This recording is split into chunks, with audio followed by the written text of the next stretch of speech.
Okay, as I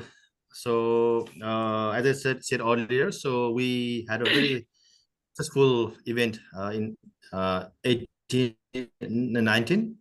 So we have a lot of speakers and we have wonderful interactions. The time was very limited, but we couldn't talk much. And today also we have very two interesting sessions. So where we'll have many speakers, and some of the speakers also requested me to talk about these two themes. So today we'll be talking more on carbon footprint and emission reduction. So that is the first session. And second session, we have on community-driven sustainability initiatives. So for carbon footprint and emissions, we have Chair Dr. Wolfgang George Alt.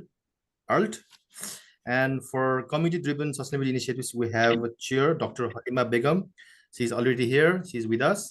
So Dr. Halima. Dr. Dr. Halima, Halima right? Begum. Yeah. Halima Begum. Okay. Yeah. Okay. Sometimes it is a little bit difficult to pronounce the name as well. Yeah. So sorry for that. And before we start, and we have a couple of speakers. So we're not able to speak in day one and day two. So this is like a buffer time. So we will invite those speakers who want to speak. And after 1 hour, so we'll start our formal session. So now I'd like to invite Dr. Renuka, who is a founder of and a global leader of Global Sustainable Future Network. So I'd like to request Dr. Renuka to give open remarks and to talk about GSFN program globally. And if you have a YouTube also, you can share the YouTube as well. So now it's over to Dr. Renuka.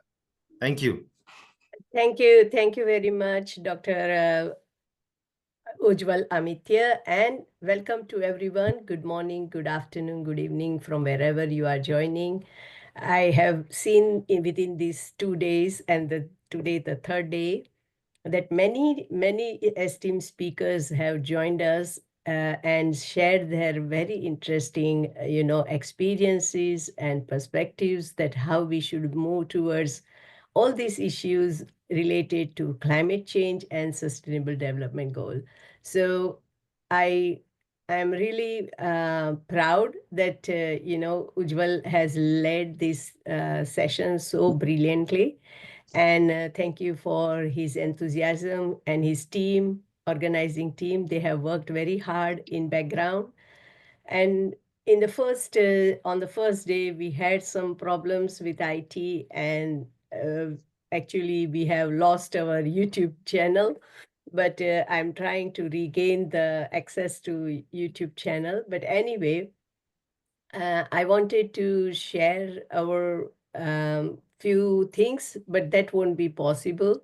However, I can just verbally say few things that, and those who are joining for the first time, it might be useful to know, whereas others will just have to listen again.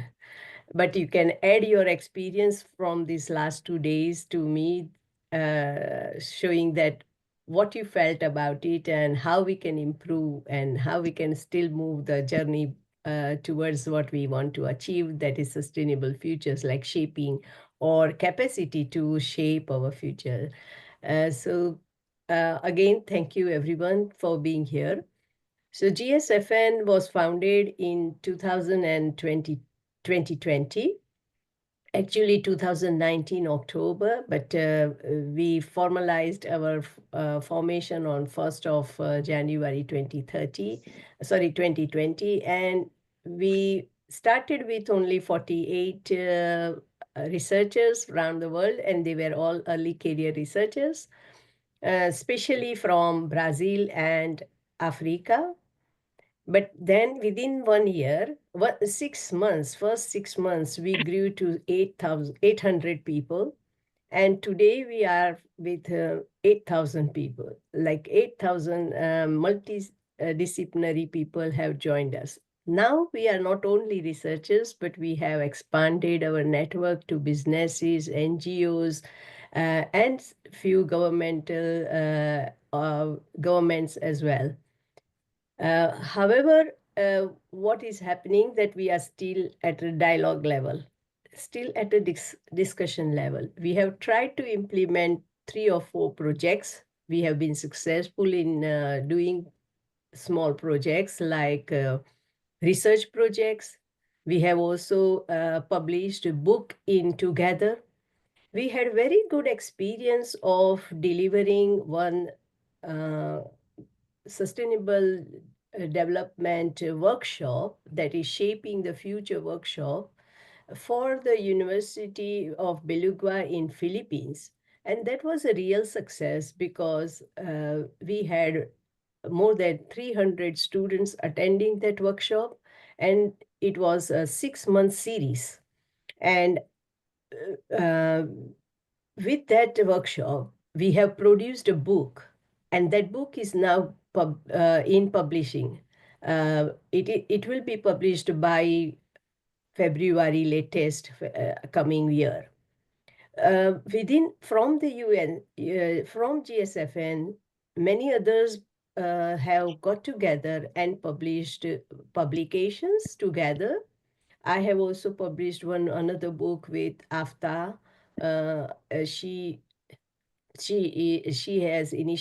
initiated and we have published the ongoing series of publication. One of the publication is the role of citizen or role of society in contributing to SDGs and climate change.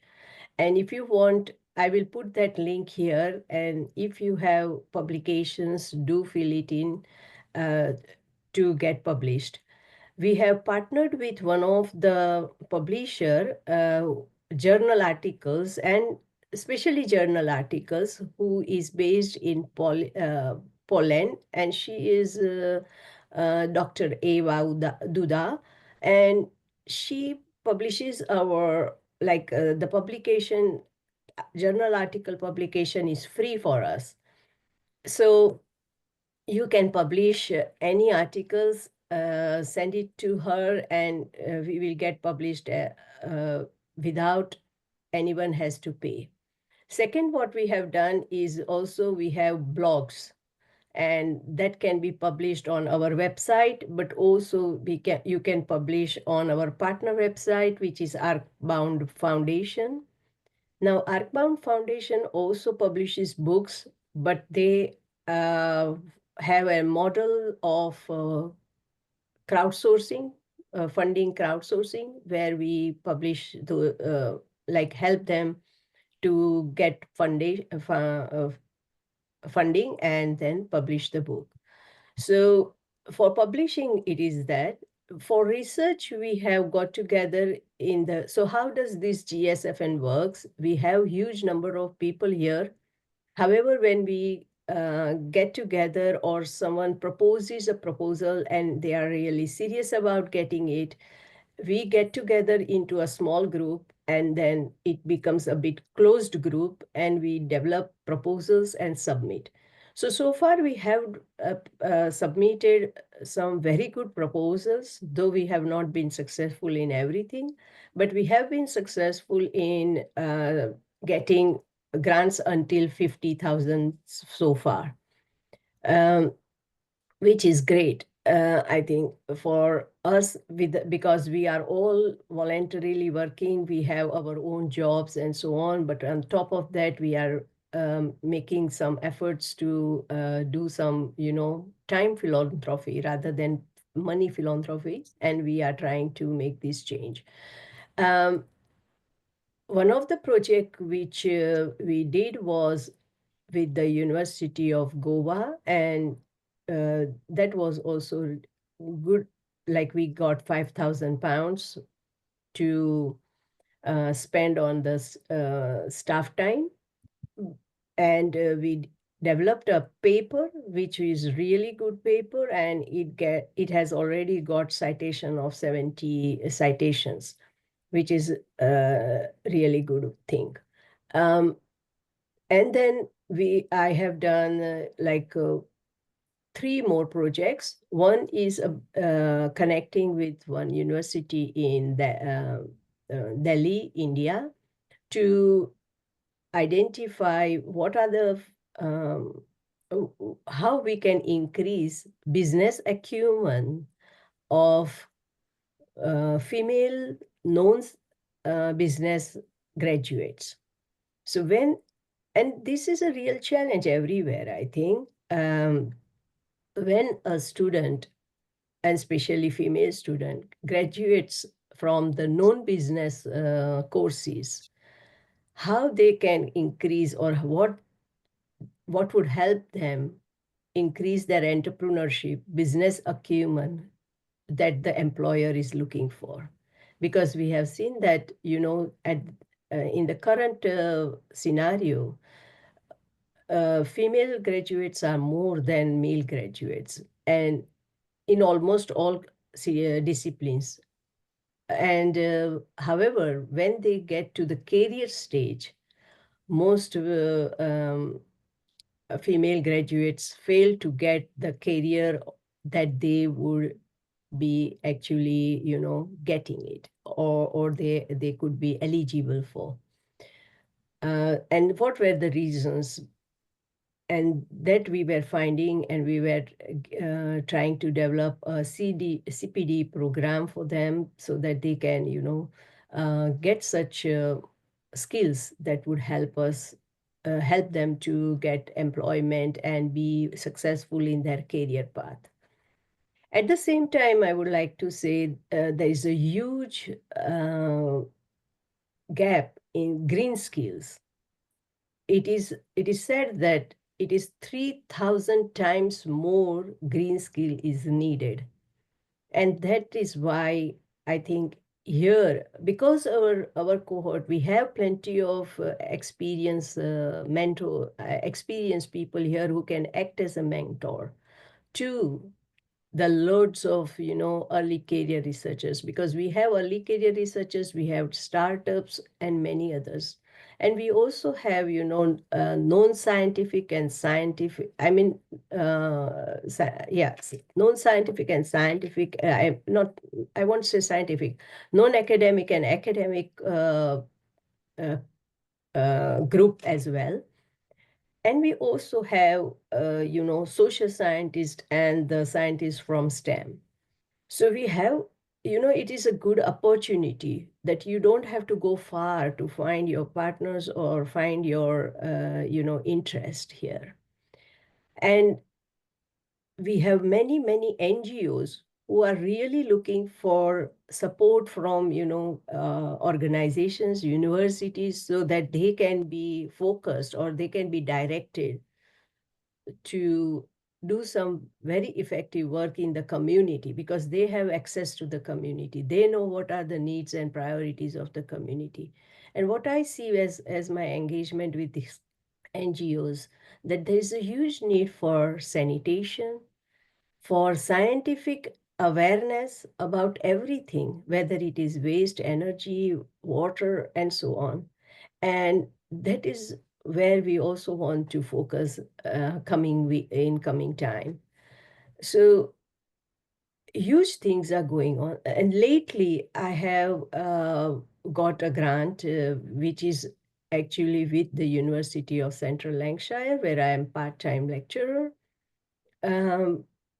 I have got a grant for taking 20 UK researchers to Brazil, and we are going to invite 20 researchers from Brazil.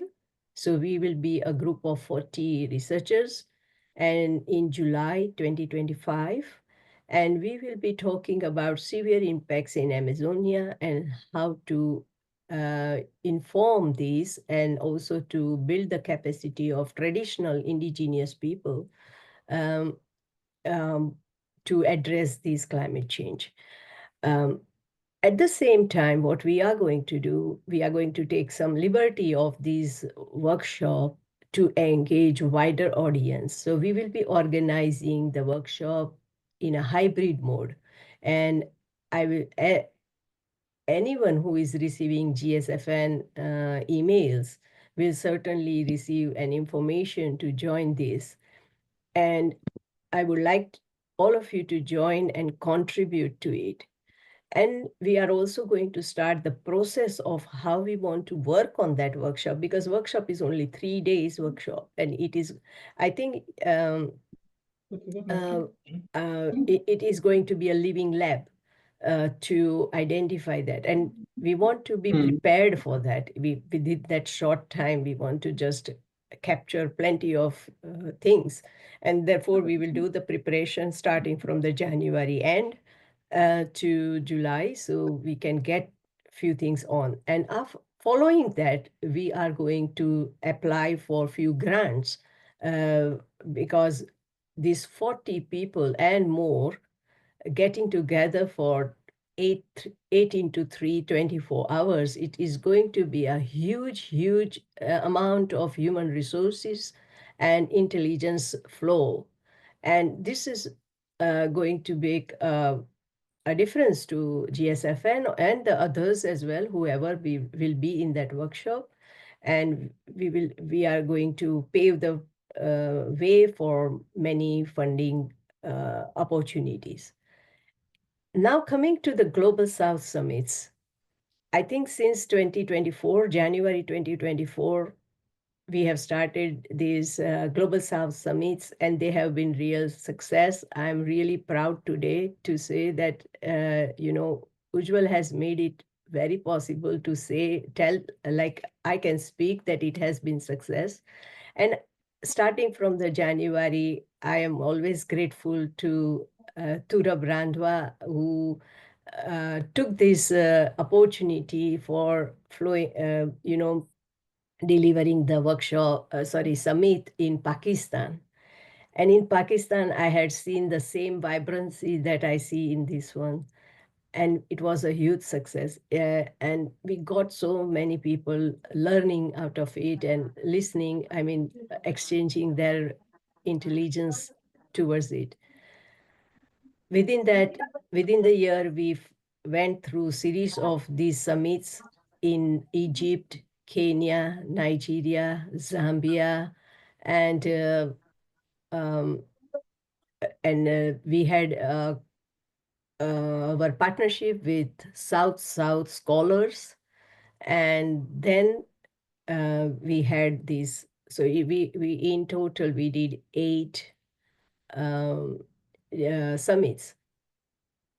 Yes, they are on the dialogue stage, but I think we have learned from that we need to have some very strategic now way forward so that people can get more out of it. We can implement project and we can really contribute effectively to the NDCs and SDGs. So I will talk about the coming programs later, if time permits, in the after the award program in afternoon. And I will now hand over to Ujjwal. Thank you very much. Thank you, Dr. Renuka, for your opening remarks and highlighting the GSFN initiatives globally. And I'm also participating in this global event since January 2024. So it's starting from Pakistan. So it is being very learning, and this platform is very helpful to build a different network as well. So with this network, like in Nepal also, we are going to start DSF, so diamond shoes for like DSF Jackie. So we're starting that program as well, and this is like a very collaborative platform. So in the future also we can do different initiative interventions in different countries as well. So we can share our learning best practices to each other. In the previous event also was very successful. So it is because of leadership of Dr. Renuka. So she's the one who is leading, and we're supporting, and we are with her. So I think in 2024 we'll have more interventions, as Dr. Renuka said, and she's also thinking some projects in different countries. So in Nepal also we are do some project as well with GSFN. So still we have a time to start our session. So this is just like initial session. So we have participants over here, and some participants are participating from last 2 days. So let's have short introduction. I will just call the name, and you can share your background, and you can share your organizations where you are working. So we'll not go longer. So maybe like in 2 or 3 minutes, please share your name and background and where you work and where you're from. So I'll start from, let's see, from here. Michael. Michael, can you introduce yourself? A quick.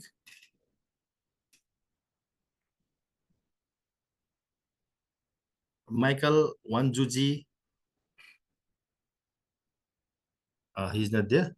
So Alex Campbell, can you introduce yourself? Short introductions. Namaste, everyone. My name is Alex. Namaste. My name is Alex. I've just formally finished an internship with Ujjal and Mission East, and hopefully got some future prospects with the CLNF NGO that is also going to be facilitated with. I was doing 3 months. I was working in Humla, doing some climate change adaptation, mitigation, some qualitative research analysis to be condensed into case stories for the recent COP29 summit in Baku in Azerbaijan. And I'm here because I'm very interested in engaging with these initiatives, programs, and projects. So thank you so much for having me, everyone. I'll be listening intently and giving you my opinions from the outset and throughout. So thank you so much. Thank you, Alex. So Alex is from Western Sydney University, so Australia. Yeah. From all the way from down under in Sydney. Yeah, yeah. Far away. Yeah. So Alfred, can you introduce yourself? Quick introduction. Alfred. We know.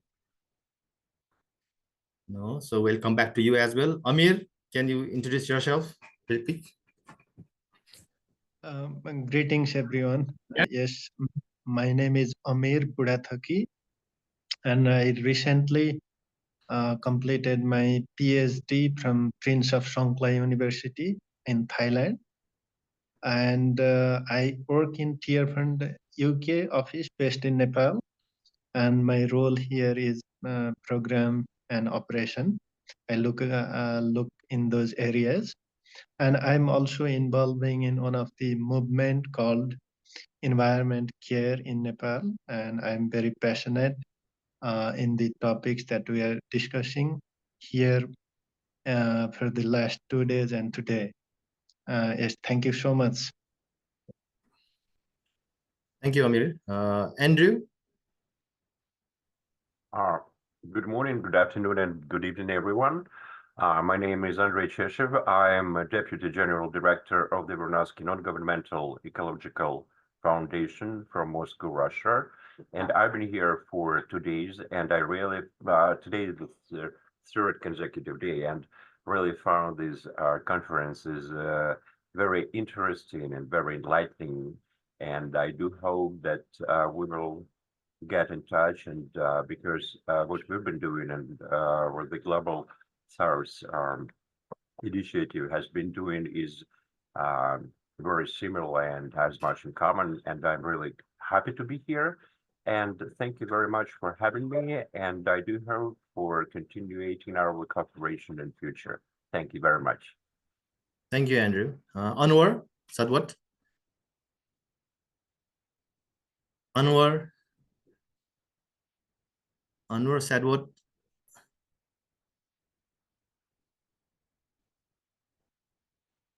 Beth?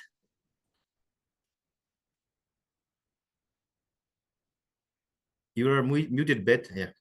Okay, good morning, everyone. Once again, good afternoon, good day. My name is Beth Magaga Ganyanya from Kenya. I am a teacher by profession, a graduate teacher, English literature. I am also an advocate of the environment. I'm a peace ambassador. I'm also a woman leader. I advocate for women in Kenya, the vulnerable, the naive in the society, and above all, I champion for climate change.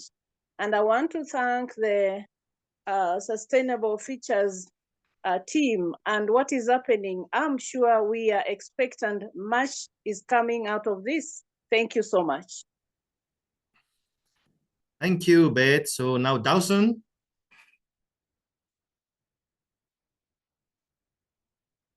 Dawson, you are muted, Dawson.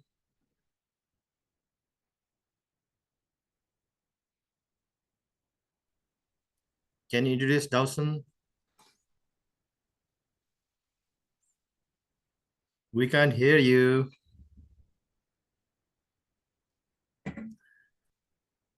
We can't hear you, Dawson. We can't hear you still. I think you have some problem with the mic.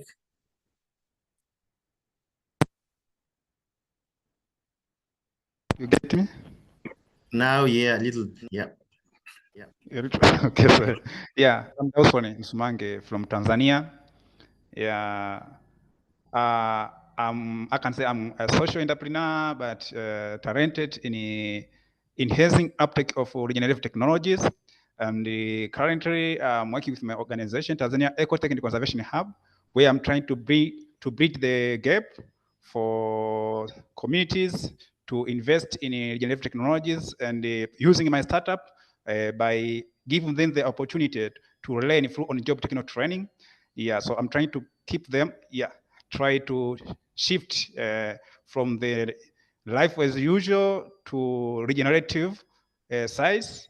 Yeah, and I'm taking part in most of country exhibition, trying to ensure that these movements of just transition, especially in climate action, is well attended. That's why I'm also with the GSFN. Yeah, so I'm happy being in this platform. Thank you. Thank you, Dawson. Thank you so much. So, Dr. Halima Begum, you are muted, Dr. Halima. Yeah, I'm here. Hi, everyone. Good morning and good afternoon to everyone. This is Halima Begum. I'm from University of Utara, Malaysia. This is known as in English, Northern University of Malaysia. So I've been serving here from 5 years. Okay, after my PhD, I did my PhD in National University of Malaysia. So actually my PhD topic on environmental management, and then my focus on the sustainable finance mainly and techno finance. Okay, so I've been teaching in undergrad, master, and supervising some of the PhD candidates and MSc finance students as well. Those are doing the research. Okay, so I've been here actually in GSFN from 2021, if I'm not mistaken. So with Dr. Ranuka. So I've been very happy. I always see that there are many more seminar, workshop, and it's very actually time worthy, and whatever I want to say, it is very educative as well for us who actually who are the actually young career, or the who are the just started or mid career, for everyone actually. So this is a very good platform. I'm been added in many platforms, but I can say GSFN is a very good platform, is a very good network. So I'm very happy to be here, and today also I'm very happy for sharing the session, and then which one would be, I firmly believe that which one would be a very educative for us and learning for us. So thank you very much, and I'm very happy to being here. Thank you. Thank you, for Halima Begum and Dr. Anirudh. Dr. Anirudh. Hello. Hi, Hello. everyone. Good morning. I hope everybody is doing well. And it was nice seeing you all very enthusiastic today, Dr. Renuka Ujjwal and the others. So I myself am Dr. Anirudh, and I'm an educator, a climate and environmental activist from India. I have been part of multiple organizations such as UNEP, been part of WHO, and I'm still a part of multiple other organizations, especially one of the impactful organizations such as GSFN, and I'm really glad to be here, being a part of this amazing initiative that you're all undertaking. And I really love to explore potential collaborations with each and every one of you. Yeah, thank you so much. Yeah. Thank you, Dr. Anirudh. Junila, can you introduce yourself? Some introduction. Hello and namaste, everyone. I am Junila from Namaste. Nepal. Currently, I'm working in CLNF Nepal as a finance and operation head. Thank you so much for being a part of here. Thank you. Thank you. Khalid, Dr. Khalid. Yes, hello. Just Hello. moment. Yes, my name is Khalid. I'm so sorry because I have error now in the camera, but I will fix it soon. I'm Khalid. I'm calling from Egypt, and I'm so happy to be here because I'm a member with Global Sustainability Future Network. I contact with Dr. Inoka. I'm so appreciate her since 3 years ago. If you don't know her, I know her exactly what about the background of this lady. She has the power to give support for all people around the world. Actually, about me, I'm a member in UNESCO and United Nations and African Union, and also I have my own project. She was supporting me for my project to create something useful for youth around the world.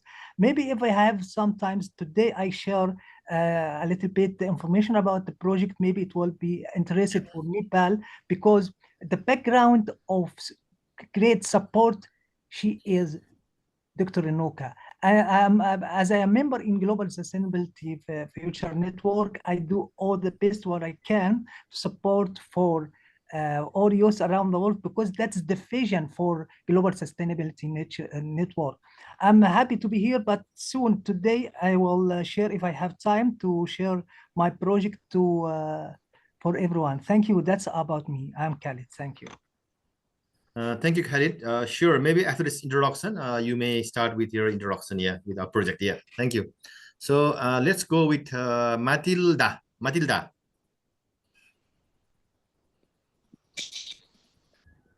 Hello, everyone. Hello. My name is Matilda Magaga. I'm from Kenya. I have a background in biotechnology and a stint in banking and finance. And I'm happy to be here at GSFN Summit and glad to listen and to learn more. And I know that this summit will take us far. Thank you so much. Thank you, Matilda. So Dr. Renu Sood, can you introduce yourself?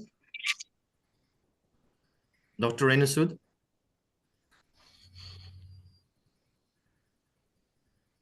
Dr. Renu, are you there? Okay. So next is Sada Biu. Sada Biu, can you introduce yourself, your organization? Hello, good morning, everyone. Hello. Hello, can you hear me? Yes, we can hear you. Okay, yeah, you can. It's loud and clear. Okay, hello, good morning, everyone. I am Sadabiu Sulaiman Kouash. I am from Sierra Leone. My background is a business administrative person, a public sector person, and also a teacher. I have held several positions here in Sierra Leone.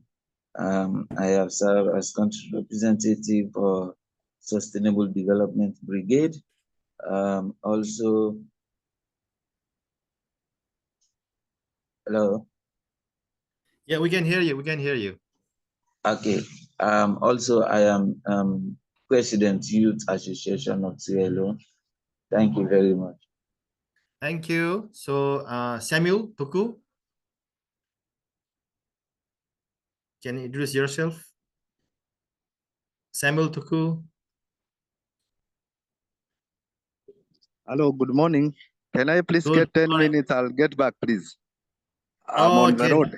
Okay, thanks. Okay, no problem. No problem. So, Sarina, can you introduce yourself? Okay. Hi, namaste everyone. I'm Sarina from Nepal. Currently, I'm engaged in CLNF, Community Development Nepal, in monitoring and evaluation.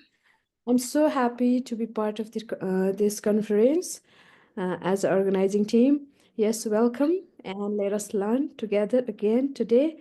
Yeah, thank you. Thank you, Sarina. So, Usi, Abu. Hello, everyone. Hello. My name is Usi. Hello.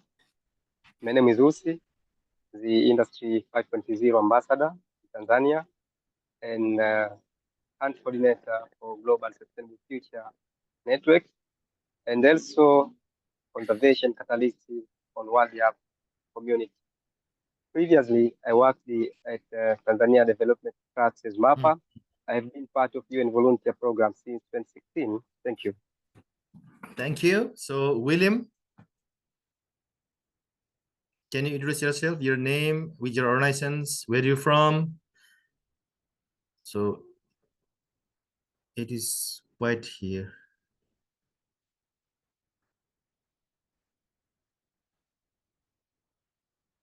Hello?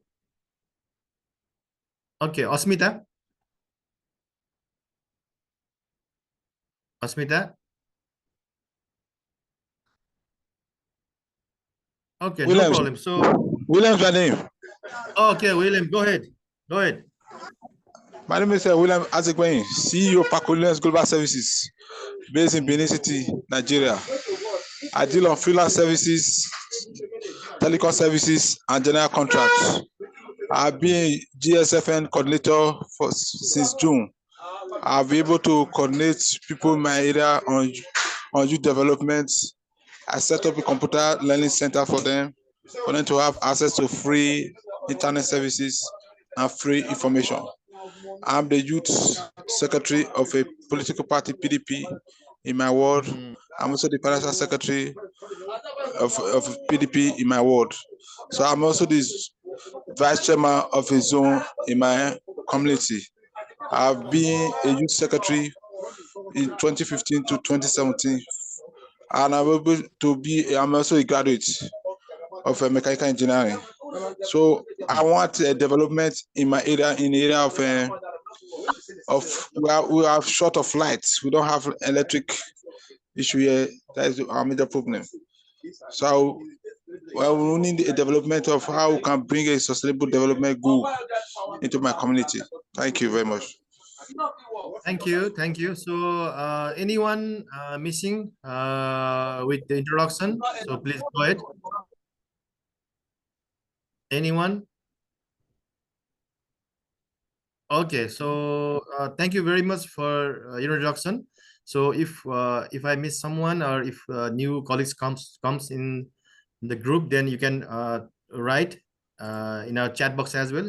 You can give your introduction, and you can also put your LinkedIn address or email address. So in the future, our colleagues can contact you. So anything, Dr. Renuka, you want to add on? Otherwise, I will hand over to Khalid to share about his project. Yes, I think in the afternoon I will share about the awards. So because we can get both the session people.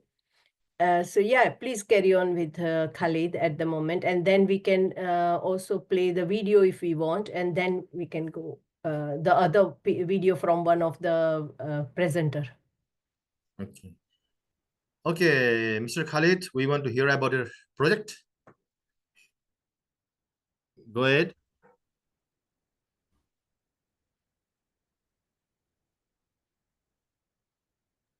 Yes. Go ahead, Khalid. It's over to you. Yes. Hello, how are everyone? I'm lucky to fix it my camera. Yes. First of all, I have two special projects that's active for youth and students and teachers and schools and ladies and girls and women. It's really that's for this time to support for new generation. I don't know if I can able to share in screensaver. I will try. Now I share now.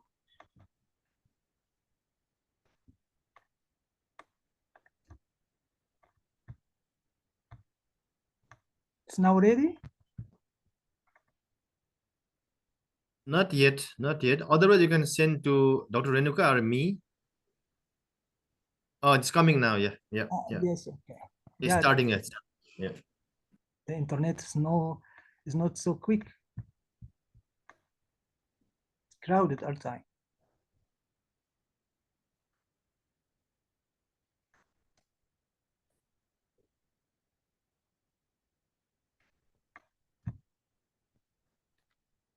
Not yet, haven't?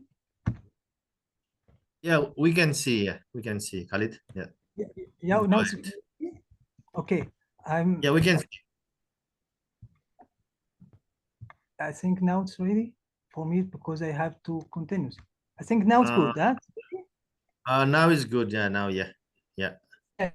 That's about so quick about my organization. Actually, I have a lot of stuff to support for education. Actually, I'm member in UNESCO and T4 Education, and also member in Global Sustainability Future Network, and also Global Digital Library. Since 2018, I did many books for children in 9 languages, translation.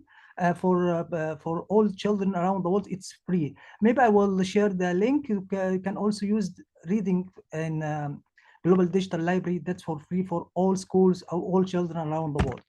And then when I start my project, actually it was 2014 when I traveled to Doha for first time. To me, that's the first thing I say, and I thought about my project, to create this project to support for education around the world. When I was this event, I was contacted with VIP people, as we see in the picture, and that was amazing for me to start really a good creating project for youth around the world to support for education, because I'm a teacher since 2000 and until now in international schools and American school in Egypt.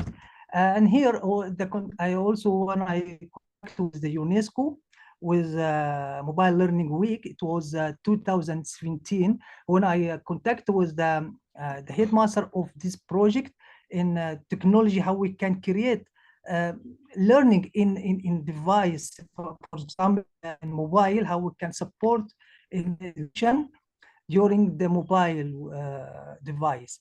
It was amazing. From this time, I contact with UNESCO until now, and we are now focused for artificial intelligence, how we can create everything in AI. I'm busy now to create new project for AI for all youth around the world. I hope I can be done soon.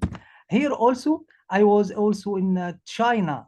It was a big event in China for technology. Also, all that I focus for education, how I can create good system in technology, and also contact with all people, for all stakeholders from China until now, how we can support that in all devices.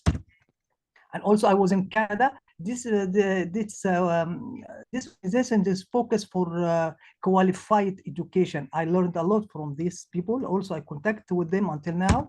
And also, I was in Denmark.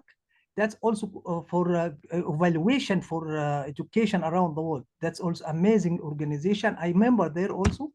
And here that's my family in African Union. For this, I focus how I can create simple lesson plan to share for my family in all Africa, in youth, for youth and students, because I'm sure the all youth and students in Africa, they will be grow quick because they have a power, but they have to know the knowledge. That's what I am do, because I'm here member with the Global Sustainability Future Network. I can good share by this organization. And here also the event by United Nations and also in Zimbabwe, how much they are lovely people in Africa, really. That's what I'm doing, careful about my project to share that. And also when I was in Singapore, I contacted also with the people, how I can also use the devices, how I can create good lesson plan through technology. That's also a good organization. I contacted with this organization. Actually, they do event in London and Singapore and many countries around the world. I contacted with them to update something about the technology, how I can create my project and following my project there. And here also in Washington, actually, I contact with those organizations in Washington since 2017. Every year I travel to Washington to also to talk about what updating about technology in education by a symposium. It's really, that's global organization for education also. I'm so happy to contact with those people around the world. They support for all lesson plan around the world through this. Also it was in Washington. And here I became also member as ambassador for T4 Education. It's also global organization. I'm so happy since 2023 and this year also I continue as ambassador for education in Egypt. That is a big event for me. I became member in Global Sustainability Future Network. And since this time, I am so happy to be power to give what I have to support for education. And also that's some certificate.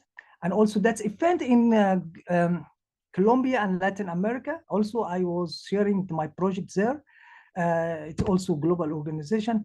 That is my project. That's what I would like to share, that to give, that's learning new system for learning for all students around the world.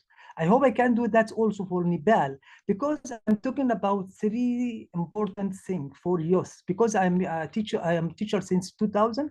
I contact with, every year I contact with more than, I'm so happy to contact with those students from K to grade 12. Yeah, because I'm like a friend with students, how I can share the good knowledge for them. It's very important for them to know. Here also the TV in Brazil by Colombia and Latin America. And also I was sharing this time, to see how much students there, they was following the project online. Here I was sharing the project, but it was in Spanish languages, because all students from Latin America, they talk Spanish. Here also you see that I share my project. It's about 9 languages. Here also how I can contact. And here project I'm talking about multilingual and computer science and music curriculum. That's it in the my project. Okay, so quick, but also I want to like to share the very here.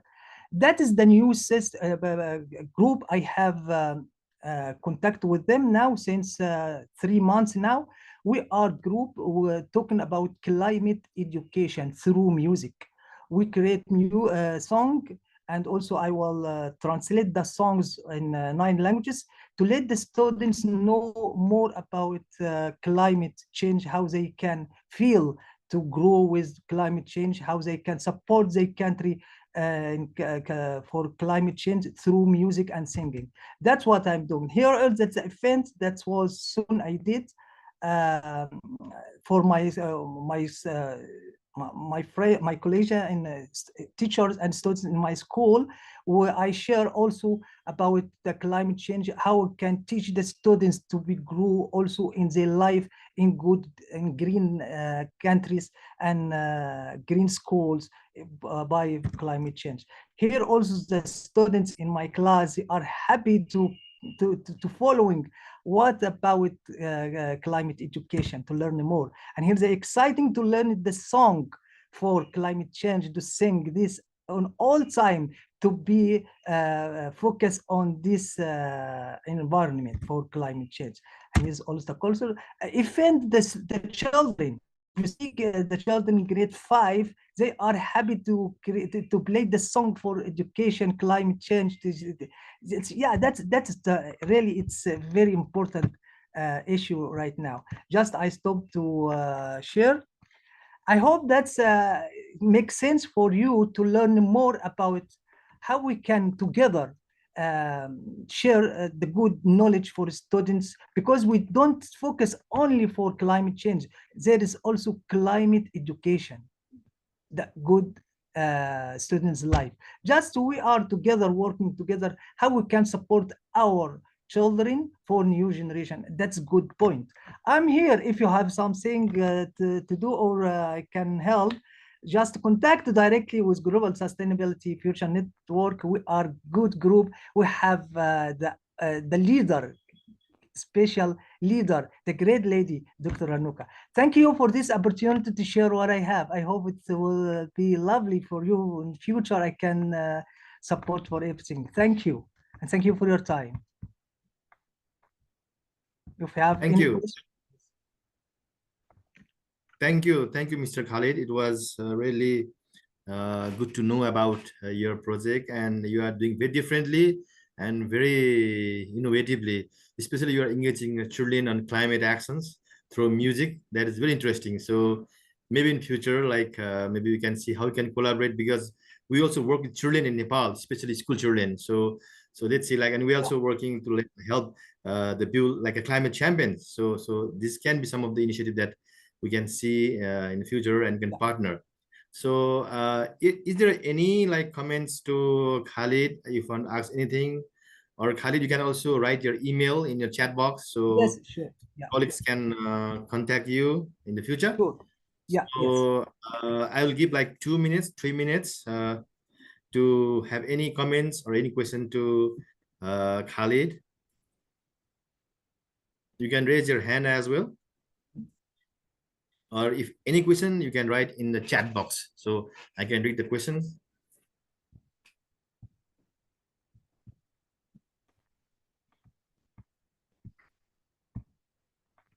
I think there are no questions. So now, yeah. Anybody asking me? Anybody's there? I just heard someone was talking. Okay, no. So hello, please, Ujwak, please, I have a question. Yes, this is Alexander. Yes, go ahead. Okay, thank you so much. My good friend, thank you so much for your presentation. It's a good and experienced one, but I want to ask, what is among the nations, among the countries that you have visited, Canada, Singapore, and many other countries that you have visited, is there any specific experience that you can share with us as global communities? Is there any specific experience that you have experienced in a couple of countries that you would love us to also hear?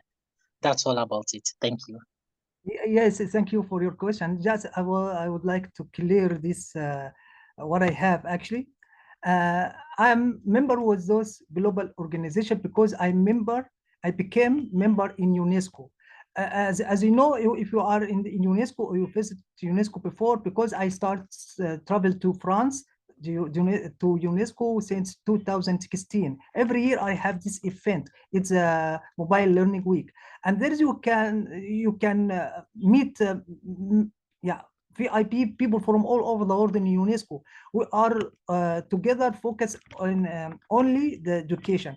By UNESCO, I contact with those people, and then I send my email, and I received the invitation to support them in education. That is the reason why I traveled. I traveled around the world, more than 20 countries. I'm still traveling now. But I cover, maybe you're thinking about how I can cover this money for traveling. It's cost money, yes, I know. Because I believe that I am teacher and I have to deliver what I have. I work as a music teacher, and I have a band in music, and all my money I spend it to travel to support for this.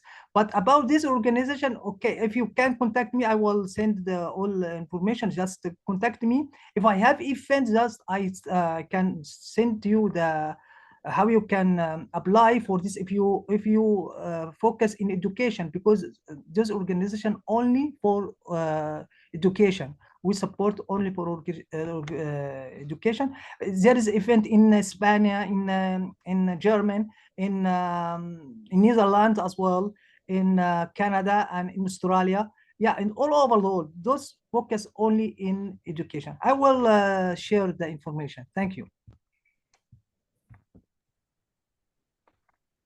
Thank you, Alexander and Khalid. So now we are right on time. So now we are starting our first session on carbon footprint and emission reduction. So I'm not going to say more. Now we have our chair already here, Dr.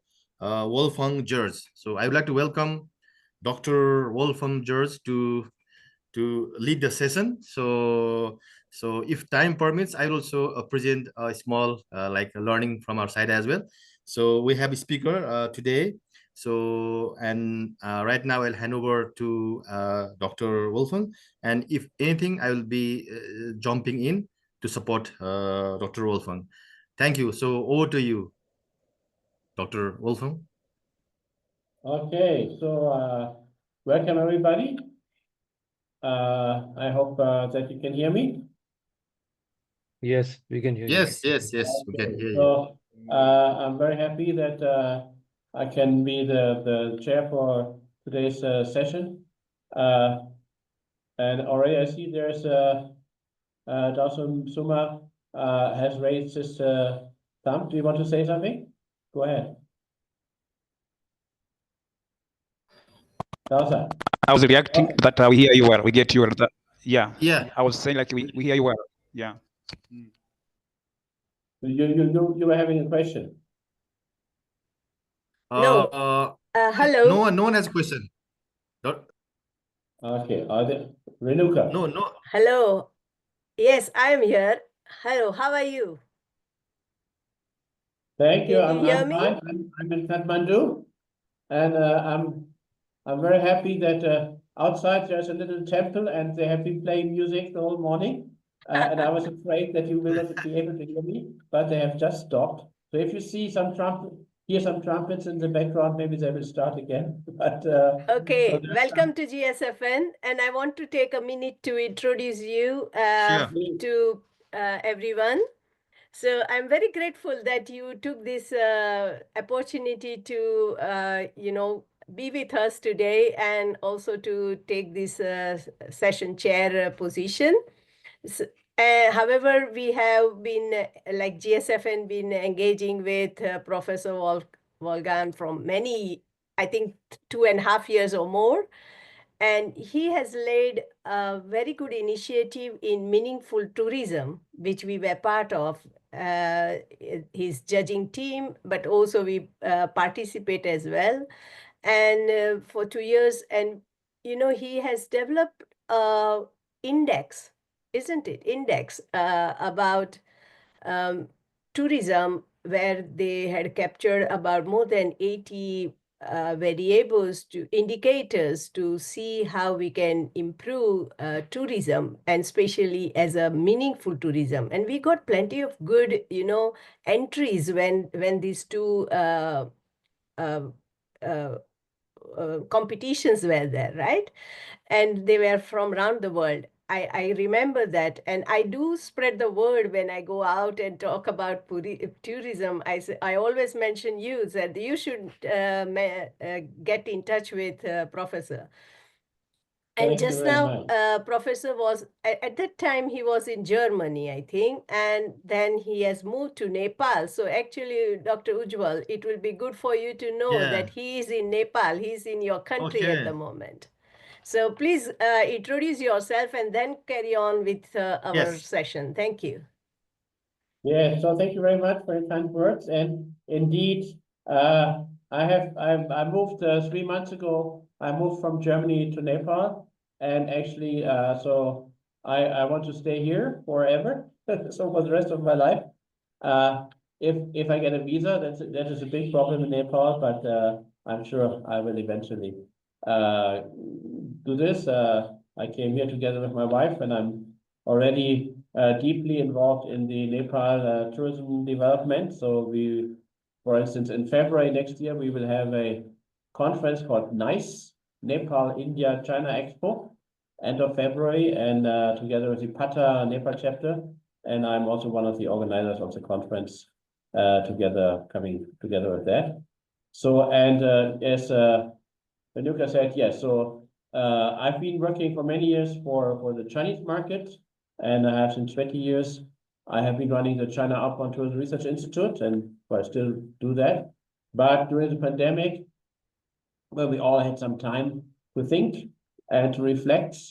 I developed this concept of meaningful tourism, which very simply saying means that we have to have benefits and satisfaction for all stakeholders involved in tourism. So benefits, objective benefits, and satisfaction, subjective satisfaction. And the 6 main stakeholders why we identify are the travelers, the host community, the people working in tourism and hospitality companies, the companies themselves, the governments on different levels, and of course, the environment.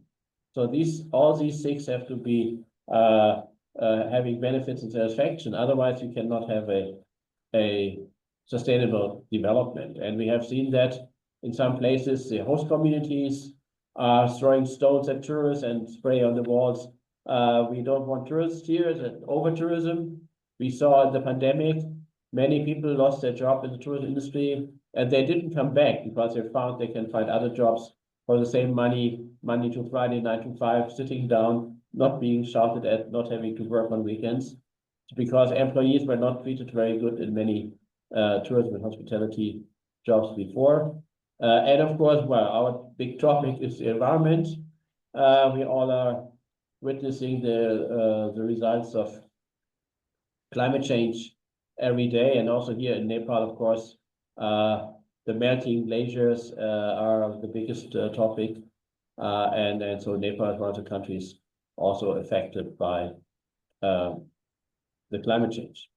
So this is maybe all from me. Maybe just to add, we have also, if you're interested, please contact me. We also developed a meaningful tourism game. So it's a 2-day workshop, but we do this in the form of a role play, of a transformational game. So it's not just one speaker with PowerPoints. So, and we are offering this worldwide with local trainers. So if you're interested to become a trainer or to use this, please contact me. But that's all. This is all about me. I mean, this session is not about me. This session is about our esteemed speakers. And yes, Professor, I would like to just mention these are really good, along with our convocation of about the speaking and all that, this is also a platform for networking. So it's absolutely appreciated what you have mentioned. In coming month, I'm going to Brazil and Amazonia, and we are having a huge discussion. And there was one topic of tourism as well coming up, that how people view Amazonia and how they can experience Amazonia. It's a huge subject. And, whoever us, like I go to conferences, but I don't get time to enjoy the nature or enjoy the culture and so on, and how you can blend all this together. So thank you very much being here. And I think Ujjwal raised his hand, and I will hand it over to him, and then you can continue with the session. Thank you. Okay, thank you so much. So yes, so according to Ujjwal, my list, you are on mute. What? Ujjwal was speaking. One second. I would like to talk with you as well. So as you are in Nepal, Kathmandu, so actually I was after the session as well. So maybe we can catch up sometimes and talk, because we're also promoting like agro-tourism, ecotourism, the perma-tourism, so those kind of things. So maybe we can catch up and discuss more. And just to let you know, Dr. Wolfgang, so Mr. Binod is here, so he has sent me a mail because he has a staff meeting after this. So in terms of speakers, so if you would invite Binod first, would be great. Thank you. Yeah, just to let you know. Yeah.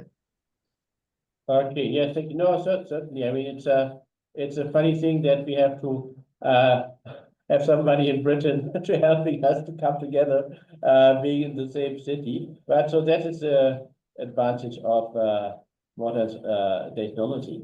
So yes, so I have 6 speakers here, and I think I will ask all of them to introduce themselves. There will be, and correct me if something has changed. There will be Mr. Osi Abu Mengi, and there will be Dr. Mohammed Arif Sagar, and there will be Dr. William Asante, and Mr. Umar Sheikh, and Mr. Amir Budatoki, and Mr. Felipe Ribeiro. And sorry if I made any we have two additional speakers over here. One is Binod. He also did the session yesterday, but it's very relevant to this session as well. So I have requested Binod if you can present today as well. So it's a very good session on. So then maybe we start with Mr. Binod. Yeah, and we have Osmita also. She has done research in waste management, so she was here. So there are 2 additional speakers besides 6 here. Okay. Thank you. You will have to, with these 2, you will have to help me. Thank you. Okay, so we start with Mr. Pinot then. Right. Thank you very much, Dr. Renuka and Ujjwal, and you to hear that you have relocated to Nepal. Have you done this as a permanent relocation, or is it for some period of time? No, I hope it will be permanent. As I said, it's not easy to get a long-term visa here, but we are working on this. But my plan is to stay here for the rest of my life. I was fortunate to visit Kathmandu 4-5 months back, and it's a beautiful place. I live in Bangalore, India, but I found Kathmandu to be very green, friendly people, and reasonably good infrastructure. So if you're looking for quality life, I guess, this is the right place to be in. So yesterday I gave a small talk, and considering the fact that this is pertaining to Nepal, plus I was actually traveling. We have a staff meeting here in Chennai in India, and I need to go back to that meeting, but I didn't want to miss the opportunity of meeting all of you and also talking something about what we do. So I'll just share my screen, and we'll take it forward from there.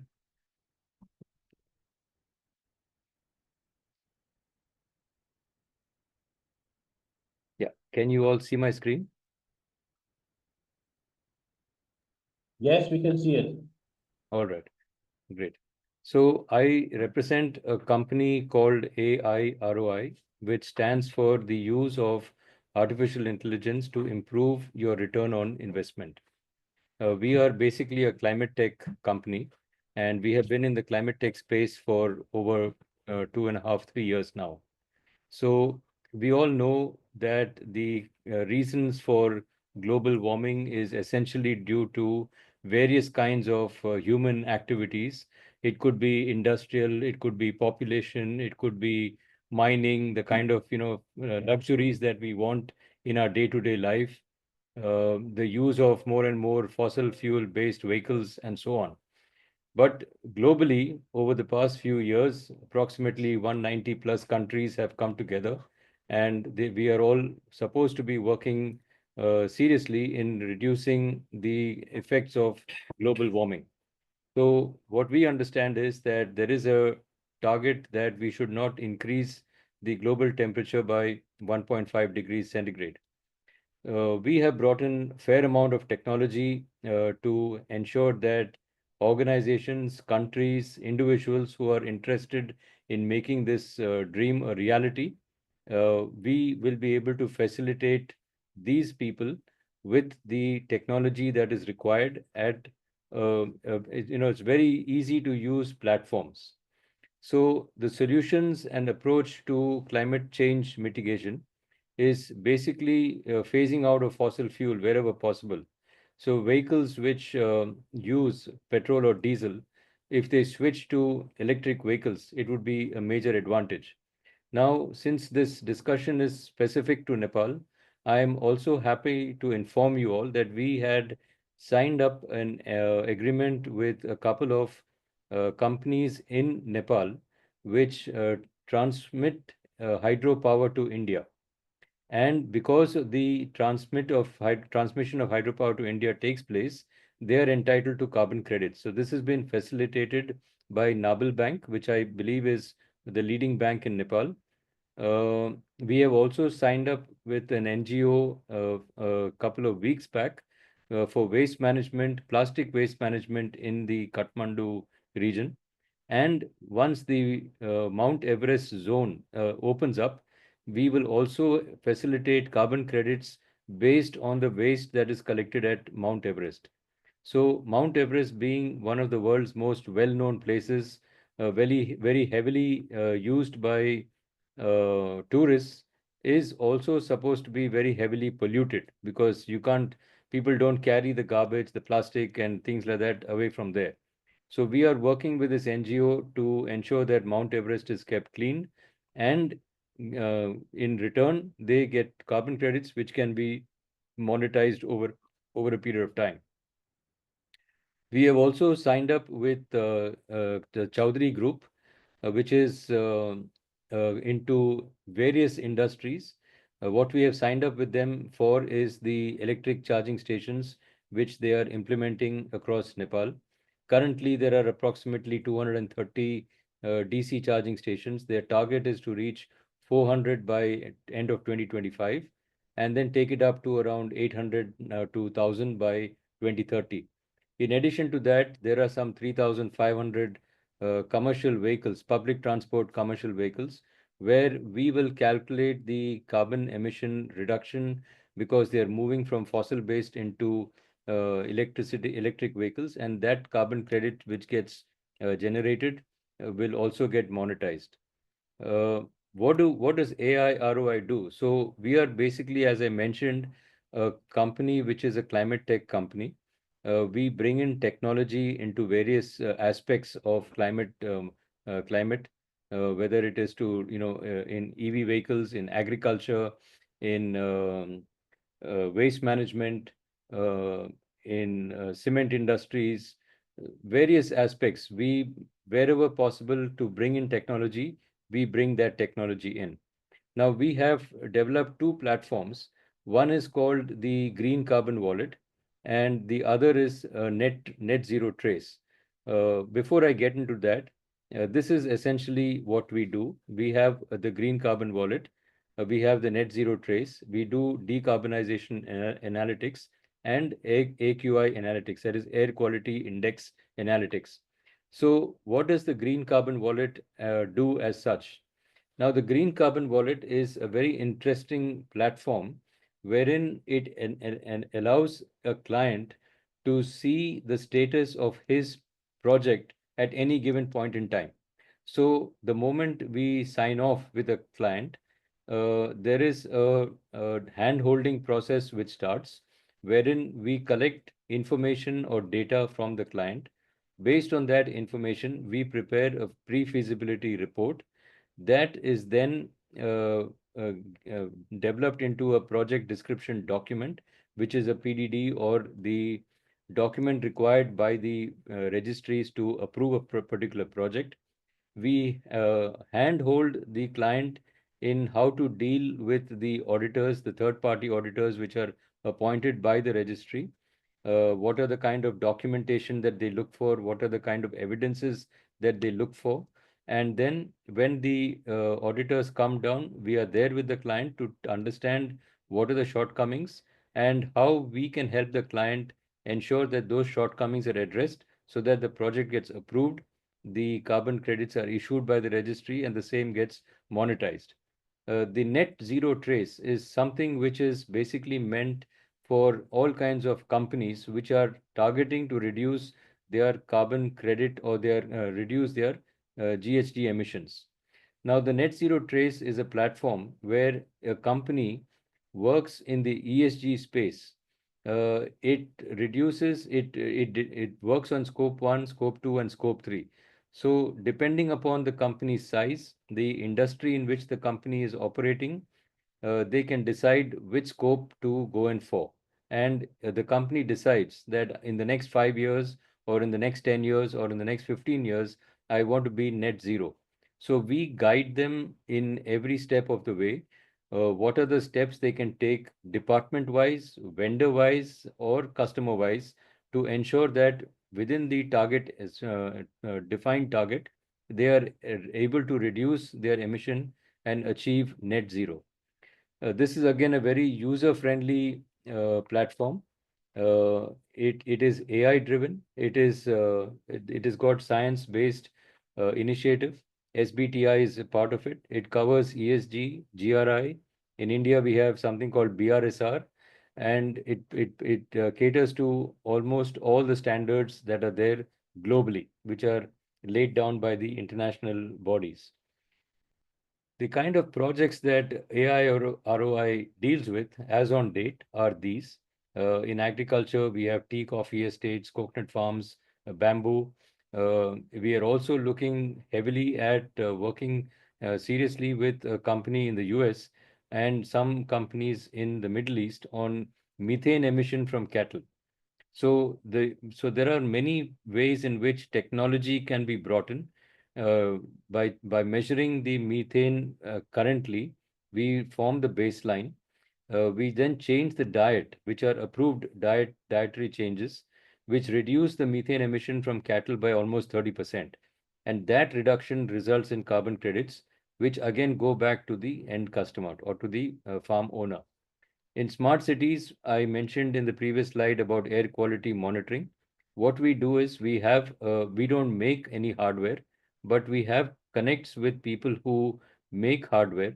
And this hardware or this machine, it's an outdoor machine which sucks in the PM 2.5, PM 10, NOx, SOx, CO, and barring the CO2, it takes care of most of the pollutions that are there in the atmosphere.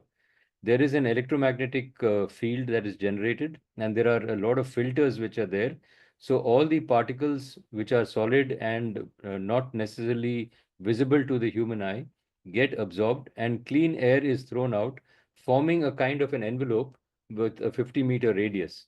So if this is installed in various parts of the city over a period of time becomes, the pollution in the air reduces drastically. We have done a successful POC, proof of concept, in Bombay, that's Mumbai, India, wherein in 10 different locations we have put down these equipment. The results are very, very visible, and we are able to see that in the area where we have put these units, there is a big improvement as far as the air quality is concerned. So I mentioned about the green carbon wallet. These are the kind of dashboards that are there. They cover all the SDGs that are there. Basically, we initiate the carbon credit projects. We store the documents required for certification. So it's a very user-friendly document, and the clients get trained in how to use the document. There are different user level authorizations also available. So data is secure. It then goes to the registry to the third-party auditor, who comes and he can check the documents on the platform, and he can also do a physical check, because the auditors normally do a desk audit before they come down for a physical audit. So this platform ensures that this takes place. If there are any recommendations by the auditor to bring about certain changes in the documentation or in the process, that is also tracked in the platform. Ultimately, when the credits are issued, the client gets to know how many credits have been issued, what is the current market rate of those credits, and we trade in those credits on behalf of the client. We sell it for the client, and then their revenue share takes place. So this is a very interesting platform. We are extending this service now, and within the next 3 to 5 months, AI ROI will have its own carbon trade exchange. So we will be probably the only company in this space which gives you end-to-end support, right from development of the credits to the monetization of the credits, is where we will be with you all the time, or the entire journey. In the net zero trace, as I mentioned, the company decides what is its goal in the next 5 years, 7 years, 10 years, 15 years to reduce its emissions. This could be scope 1 emissions, scope 2, scope 3, depending upon the nature of business, depending upon the size of the company. It could be a small organization. It could be a very large corporate. It could be, say, Naval Bank, or it could be Chaudhary Group. The doctor mentioned about sustainable tourism. I believe Chaudhary Group has a fair amount of hotels in Nepal and across the world. So this could be a place where we go and talk to them about how they can promote sustainable tourism, not just in Nepal, but across all their chains across the world. So this would be some place where we can seriously collaborate together. Decarbonization analytics basically means like we have street lights, and these street lights, if they are given an IoT sensor based on the time of day, based on the ambient light, based on the traffic, based on the geography, you can reduce the brightness of the light. Now, by this reduction, you are consuming less power. When you start consuming less power, that gives you carbon credits. So there are, in India, there is, for example, a municipality in a place called Pimpri near Pune, which is close to Bombay city. This municipality has been able to generate a fair amount of carbon credits, and it has also been able to sell the credits. So the money that it is earning through the sale of carbon credits, they use it to put it back in electrification or improvement of the street lights by moving from the CFL to the LED. Moving from CFL to LED anyway reduces electricity consumption by about 40-50%. Putting an IoT gives you an additional benefit of about 20 to 30%. So it's a substantial saving that we see for the company. As I mentioned, this is all very, very interesting, but please, there are 7 more speakers. Yes, So I've please come. be Yes, brief. I've come to the end of my session. So as I mentioned, we are one of the few companies which are there in the end-to-end service and support. So whether it is GRI, BRSR, SASB, ESRS, we are there with you all the way. We are based, our company is headquartered in the US. I operate out of India, and our technical team sit in India. We will be in Kathmandu approximately on the 7th to 10th of January 2025. And if any of you would like to meet and take these discussions forward, it'll be a pleasure to meet with you. Thank you for your time. Thank you for listening to me. If you have any questions, please ask me. Otherwise, my email ID and mobile number is mentioned in the screen. Please feel free to reach out to me. Okay, thank you so much for this very, very impressive presentation. And you can stop. Yeah, okay. And I would say this is, of course, very important, because this is a way not only to do good things, but also to get this monetized, and so we can do more things. Maybe I can add one aspect is to in tourism, we're also working how to have a more sustainable way for the construction of buildings in the first place. Yes. Because we are always talking about how to use less plastic, no plastic bottles in the hotel and stuff like that. But we are forgetting that a lot of pollution is already done if you use concrete and traditional building material methods when the building is built. And that's for hotels, and also for hospitals and for other public buildings. And so we are working together with some Chinese partners. So that might be something also interesting, where you have prefabricated buildings which have much less pollution than the traditional way of building.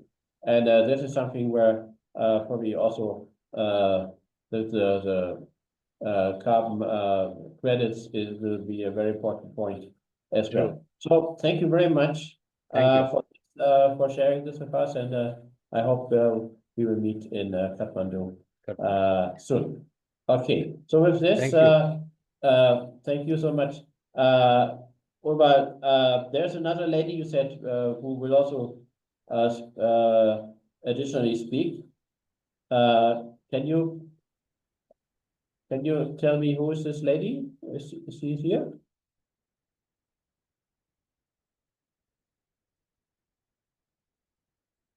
Or Inuka? No, you can go on with the announcing the names, and if they are not here, we can then bring one video to play. Okay. So therefore, then the next one on my list would be Mr. Usi Abu Gengi. Are you here? Yes, I'm here. Very good. Welcome, sir. Happy to see you. So please go ahead. Thank you. Please go ahead with your presentation. Okay. Thank you, everyone. It is a great honor to speak with you today about an important topic, carbon footprint and emission reduction. Before I proceed my presentation, I would love to share a short video. Let me share it for your permission.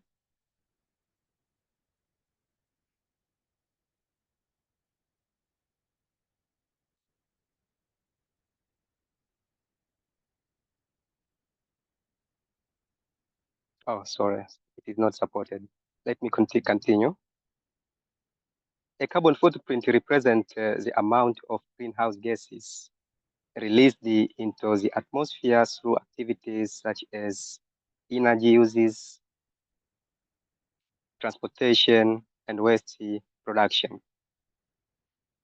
These gases contribute to climate change, harming our planet and its people. Reducing our carbon footprint is essential for protecting the earth and creating a sustainable future for all. In Tanzania, and particularly in Zanzibar, we have a unique opportunity to lead in sustainable development. Zanzibar is taking bold steps to reduce its through transformative initiated in 2024. This forward-thinking projects, part of comprehensive master plan, is expected to be completed within 3 years. It is embrace the sustainable development goals to integrate environmental sustainability, economic growth, and community development. The Impigadu report is designed to serve as shining example of infrastructure that balance progress and preservation. By incorporating green technology, it aims to reduce emissions while boosting trade and employment opportunities. Aligning with SDG 8, decent work and economic growth, and SDG 9, industry, innovation, and infrastructure. When completed, this port will be more than any economic hub. It will represent a vision of a future where people and nature thrive together. Ports and transportation are major contributors to carbon emissions. However, the Mpigaduri seaport is set to lead by example through its planned use renewable energy, efficient waste management systems, and smart logistics. By focusing on sustainability, it will support SDG 11, sustainable cities and communities, and SDG 13, climate action, demonstrating how green innovation can transform traditional industries. Beyond emissions reduction, the Mpigaduri ports will contribute directly to SDG 12, responsible consumption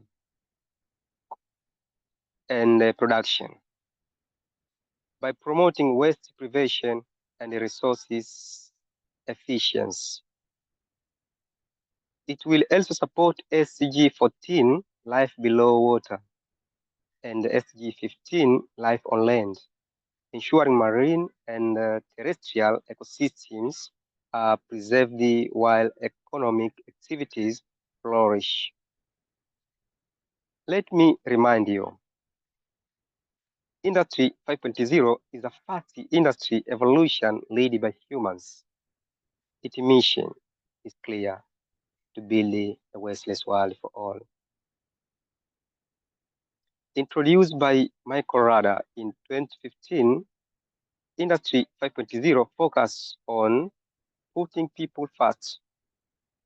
It is about using technology in a balanced way, not just to increase productivity, but to work together with humans for creativity, fairness, and unity. The goal is simple: to use human and material resources wisely without waste for better future. One important way to reduce emission and create a sustainable world is by using green technology. Renewable energy sources like solar and wind power can replace fossil fuels, giving us cleaner and more sustainable energy. This is perfect example of how Industry 5.0 works. Humans and technology coming together to build a wasteless world. In transportation, green innovation such as electric vehicles and clean energy powered ferries can reduce emission between Tanzania and Zanzibar. This measure not only protects the marine and terrestrial ecosystem, but also enhance tourism and the trade sector. Advancing SDG 1, no poverty, by fostering sustainable livelihoods. In agriculture, sustainable practices ensure the health of both communities and the environment by using fewer resources and protecting the soil. We can build a resilient farming system that align with climate goals and secure food for future generations. Preventing waste is another key approach. Every day, valuable resources are discarded. Recycling programs, water treatment technologies, and biodegradable materials can help minimize waste. Creating a cleaner, more sustainable environment.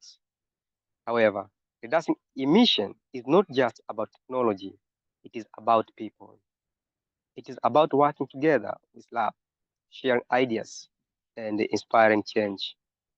Community awareness is critical to protecting our planet and building a sustainable future.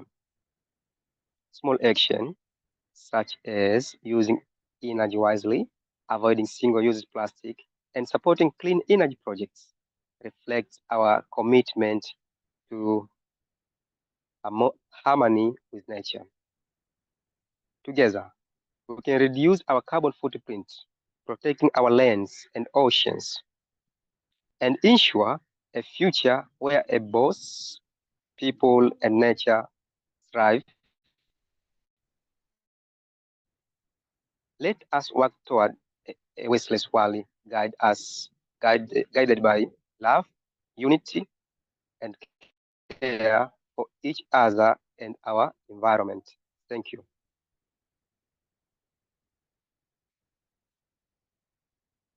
Okay, thank you so much for the presentation, and I think one key sentence we can all take home is pollution reduction is not only about technology, it is about people. So I think this is a very important insight. Thank you so much for sharing that. And yes, of course, it is the everyday life and the everyday decisions we are all making, helping to get out of the mess we are in at the moment. So thank you so much. Just so to have been let you joining us know, from Tanzania, that's right?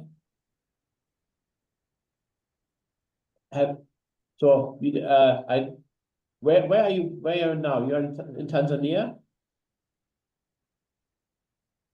Yes, I'm Tanzania. Okay, very good. Very good. Very good. Thank you so Professor. much. Yes. Like we were asking, like someone has asked and suggested that Usi can share his link in the chat so that people can see it on their own.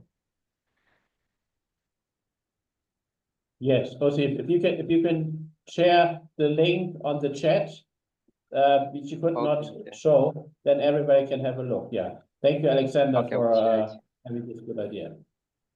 Okay, thank you so much. So let's see, is Dr. Mohammed Arif Sagar, is he here? I think I can't see him at the moment.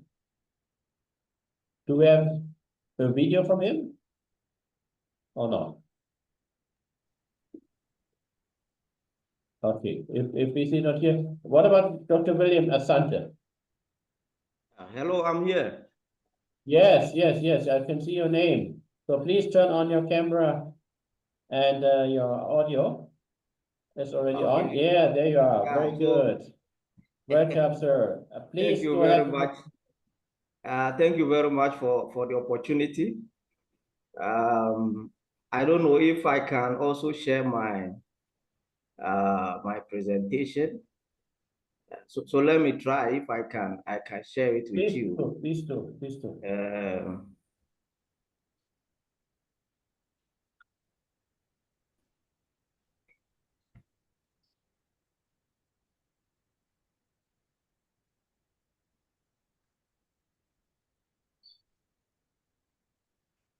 Okay, something is happening. Okay. Yeah, so by way of introduction, I am William Asante. I am an academic, a researcher. I also am a lecturer. My area really has to do with environmental governance. So I have, done some kind of research in that area. And so I'm basically sharing one of these interesting research works that I have conducted. Basically, it's about renewable energy. What Ghana as a country is doing to contribute to reducing emissions. And so without wasting time, I would like us to just run through. I'll be very quick. Since this is more of a practical session, I will not go into the theoretical dimensions too much. I will focus more on the findings, and then we delve deeper into that. All right. Yeah, so it's basically about renewable energy in Ghana, the issues, obstacles, and the prospects as far as this is concerned. And this it will be the outline. So to begin with, I look at the global outlook as far as emissions is concerned. So by looking at the 2023 data from the European Commission and Joint Research Center report, yeah, I realized that the first five top emitters, China, US, India, European Union, Russia, among others. And so I tried to see, what the place of Ghana as far as emissions is concerned. And so I realized that, yes, comparatively, Ghana will not be considered as a net emitter. However, as part of our contribution to ensuring universal access to affordable and reliable energy and also reduce emission globally, it behoves on Ghana to also contribute to ensure that globally we live in a very a safe environment. And so I looked at, as part of the background, looked at the consumption of energy in Ghana. I realized that it keeps on rising. And then if you look at the, the energy, resources, where this energy is coming from, we have three main areas. We have the thermal, and then we have hydro. Okay, Ghana relied mostly on the hydro, large hydro, for some time. It is recently that thermal energy, powered by fossil fuels, is taking over, our energy, generation capacity.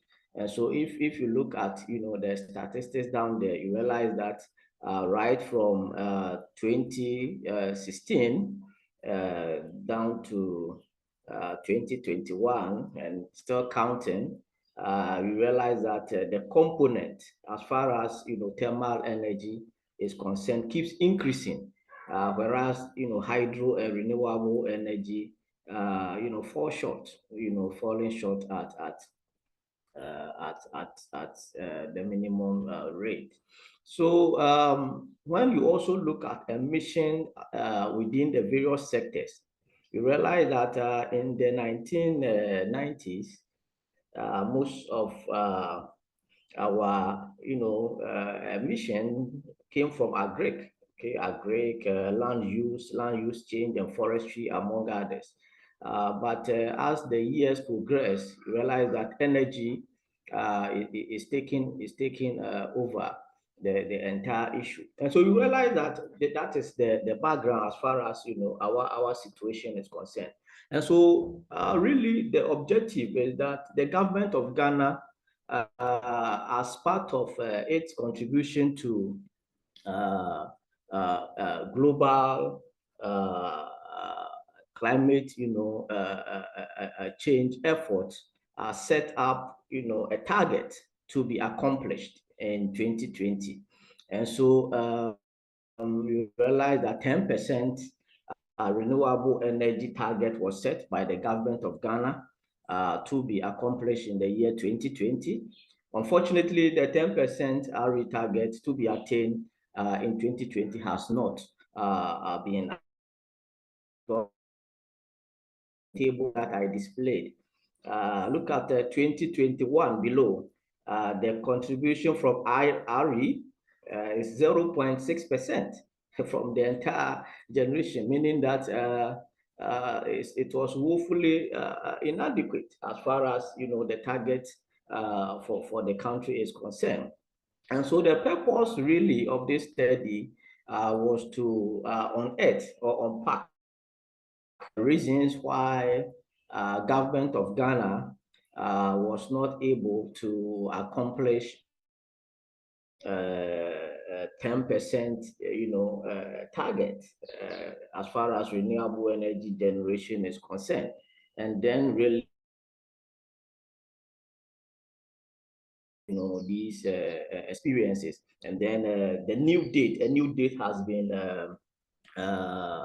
set to 2030, and so we expect that Ghana should be able to get to the 10% that it has set for itself. And so that is really the key motivation as far as this particular study is concerned. I relied on the multiple streams framework by John Kinden. And then the original, focus of the multiple streams framework was purely based on explaining how agenda is set. However, recent studies, have shown that the issue of implementation has been discussed by scholars as far as this theory is concerned. And then when it comes to implementation, you realize that within the 4 quadrants, 2 key constructs or 2 key assumptions of the theory is concerned. We have politics stream and then the problem stream. With the political stream or the politics stream, this is where the central authority or central government has to demonstrate commitment as far as implementation is concerned. And then also the problem stream here, the problem that is being faced as far as the policy recommendation is concerned has to be clear, okay, has to be understandable. So if it is understandable and everybody is on the same page as far as the problem is concerned, its implementation can also be effective. Okay, and so we have the consensual implementation, meaning effective one, when there is a strong policy stream and the strong problem fit. And then we have the non-implementation, the weak policy stream, and then the weak problem fit. And so from the background, clearly you realize that Ghana falls within the last quadrant, which is non-implementation, meaning that commitment was not available as far as the problem was not clearly defined. So this is purely a qualitative study. There's a case study approach. A number of informants were interacted with or were interviewed, and then the content analysis technique was adapted. Yeah. So basically, these are the findings. Here in Ghana, there's a growing demand as far as energy services is concerned.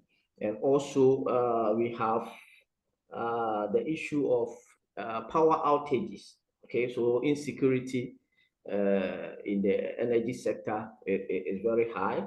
And so that is really the challenge. And so the study identified or revealed that to address the issue of the power challenges, the insecurity in the power sector, government needed to be specific as far as policy direction is concerned, to set up a target. And unfortunately, the government of Ghana set, the 10%, target expected to be accomplished in the year 2020. However, unfortunately, this couldn't, materialize. All right. Yeah. So if you look at the policy entrepreneurs, meaning that key entities within the energy sector that has influence on renewable energy, you realize that most of the actors are state actors. So here we have the Energy Commission being the regulator. We have the Ministry of Energy also giving policy direction and vision. We also have some international actors, and then we also have some businesses within the sector. And so it is expected that the state actors and then the private, actors were expected to work together in order to accomplish the 10%. But unfortunately, this couldn't materialize despite the windows of opportunities that were available as far as attaining this renewable energy target is concerned. So the issue then is, so why was the problem, why was the target not able to be accomplished? Okay, why was the 10% target unable to be accomplished? And so the findings reveal that although the problem was clearly defined as insecurity in the energy sector, most of the key informants in the government bureaucracies thought renewable energy is not the way to go. Okay, the reason is that renewable energy cannot be used as a base load due to its intermittency. renewable energy presents a new technology which people are not familiar with in Ghana, and that most of the governments, bureaucrats try to make the point that you need people who are familiar with engineers who are familiar with this technology, and then Ghana lack most of these technical know-how, and so moving speedily into that space will cause a lot of challenges, and that explains why the government has not been forthright with its accomplishment. And then the other point is that conventional energy in Ghana is considered to be cheaper, has been tried and tested, and has well-trained engineers to manage it effectively. And so these are some of the issues that came up as far as this study is concerned. The other issue has to do with the lack of international support. I realize that a lot of promises are often made since the Paris agreement among other conference of parties. Anytime some of these meetings are held, a lot of assurances and then promises are made. Unfortunately, most of these promises are not achieved or attained, okay, or carried through. As a result of that, it also didn't, encourage, the state actors to push for the 10% renewable energy target. The study also found that, as I said, the windows were opened. AU Agenda 2063 makes the case that we are all aspiring to have a prosperous Africa based on inclusive growth, sustainable development, among other important aspirations. Okay, however, despite the prospect of these open windows, policy entrepreneurs were not able to carry out their function to ensure that this particular target is met.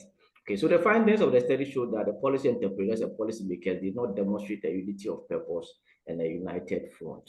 And so that became the key issue. And so what the study then recommended was that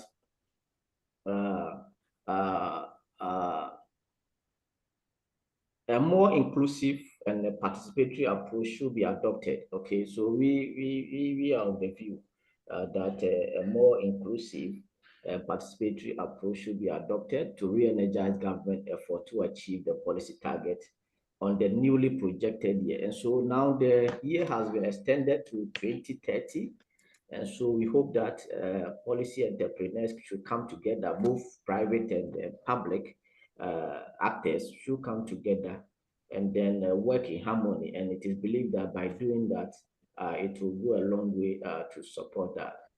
Okay, although Ghana has also committed itself internationally to the UN-backed SDG Paris, the prevailing conditions in the country should also be taken into consideration. Ghana is currently facing a number of economic challenges, and so this study also recommends that whatever policy directive that will come with financial or economic implication should be done cautiously. Okay, and so these are some of the recommendations or the lessons that we tend to give.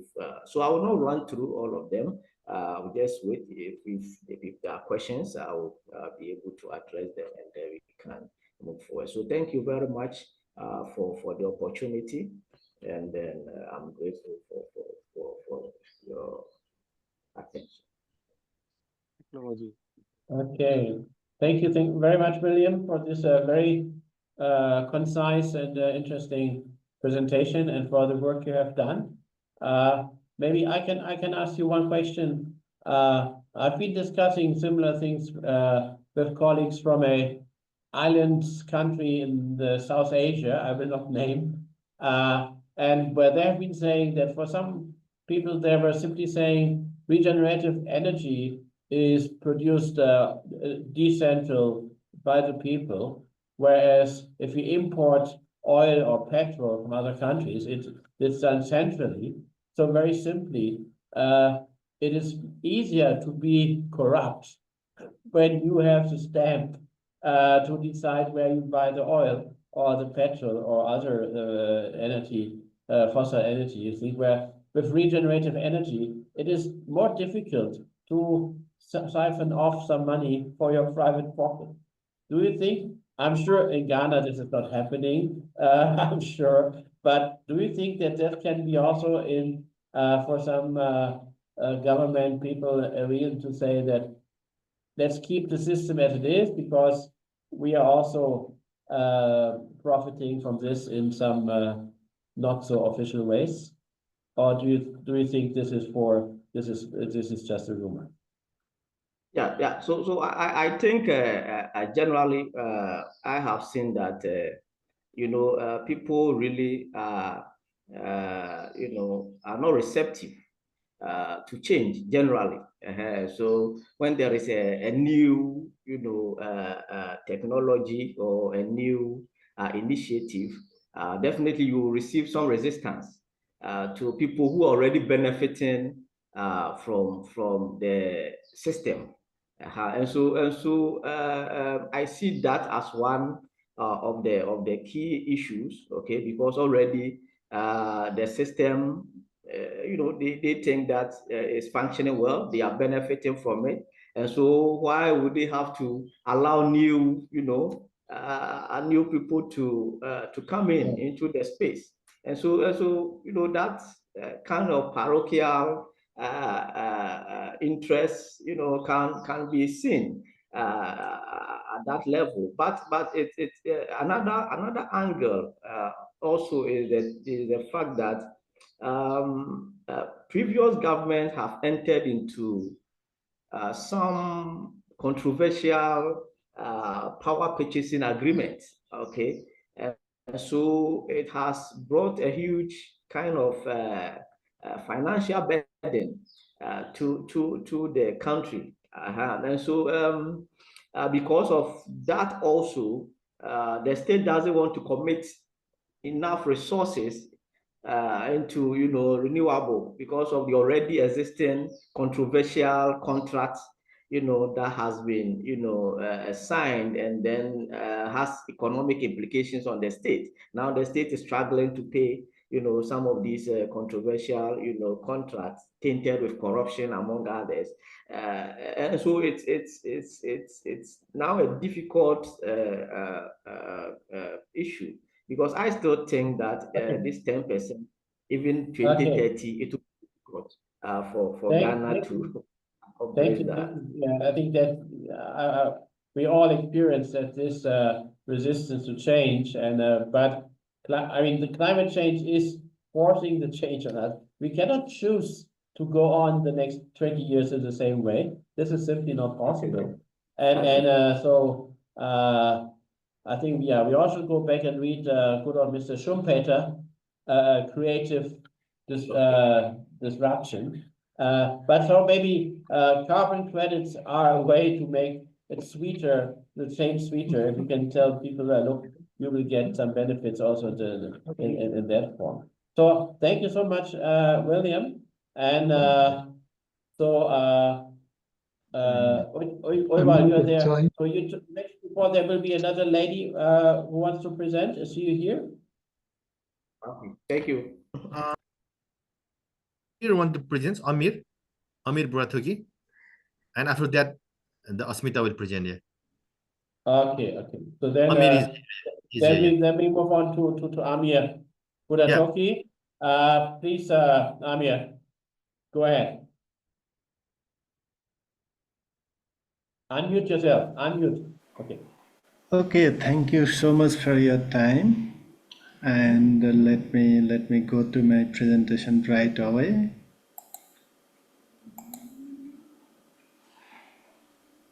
Can you briefly introduce yourself, please? Sure. I'll do that.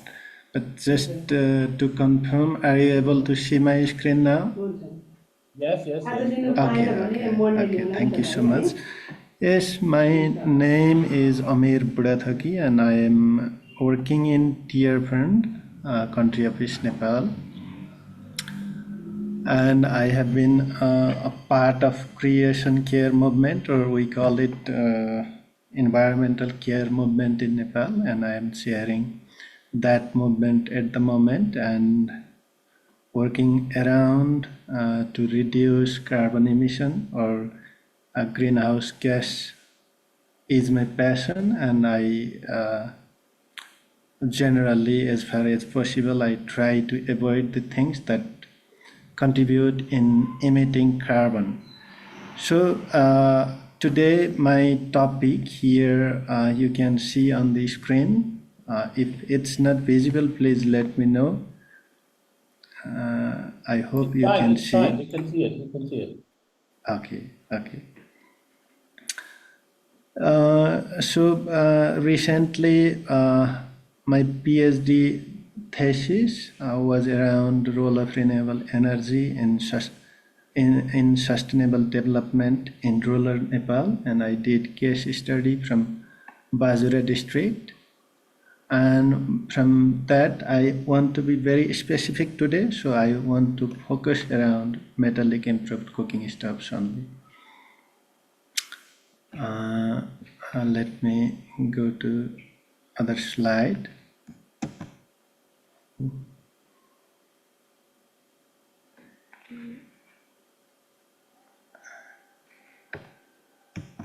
It's not moving. Just give me a second. It should go. Yeah, okay. This will be my presentation outline. I just will present global and national context around this, around the topic, and a little bit of framework and the methodology, and some of the practical steps that we can apply for the carbon offsetting or to reduce the carbon footprint. These findings will be from my own research.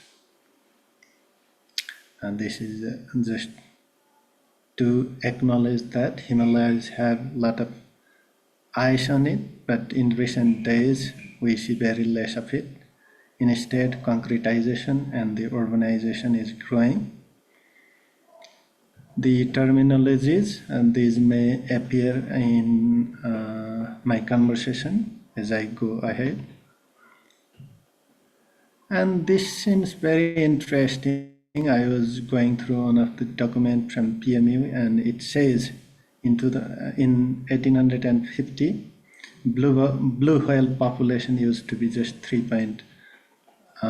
Blue whale population used to be 3.5K, which is very great number, but the civilization or a lot of development initiatives were taken by the countries over the period, those have been slowly, gradually disappearing, and the population has increased. And just these are the key highlights. You can see I don't have much time to explain each of those steps or the period, but that's just an overview.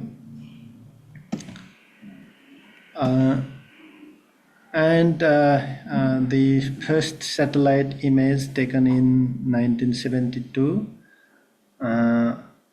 used to be something like blue marble, but now we can see it like Earth can be seen as red hot ball. That's just a period from 1885 to now until 2022. This is how temperature is growing, 1880 to 2022. And there is a report from United Nations around sustainable development that highlights that global mean temperature is rising every day. And if we compare it from pre-industrial era to the current era, we can see significant growth, increase in the temperature, about 1.2. Likewise, since the temperature is increasing, it impacts to the ice and the melting of it, and eventually causing rise in the sea level. So if we see this number in the beginning, in the pre-industrial period, it used to be 2.27 mm per year. And if we see in the recent time, or if we take reference of 2022, the mean sea level rise is 4.62 mm per year, which is double than the pre-industrial era.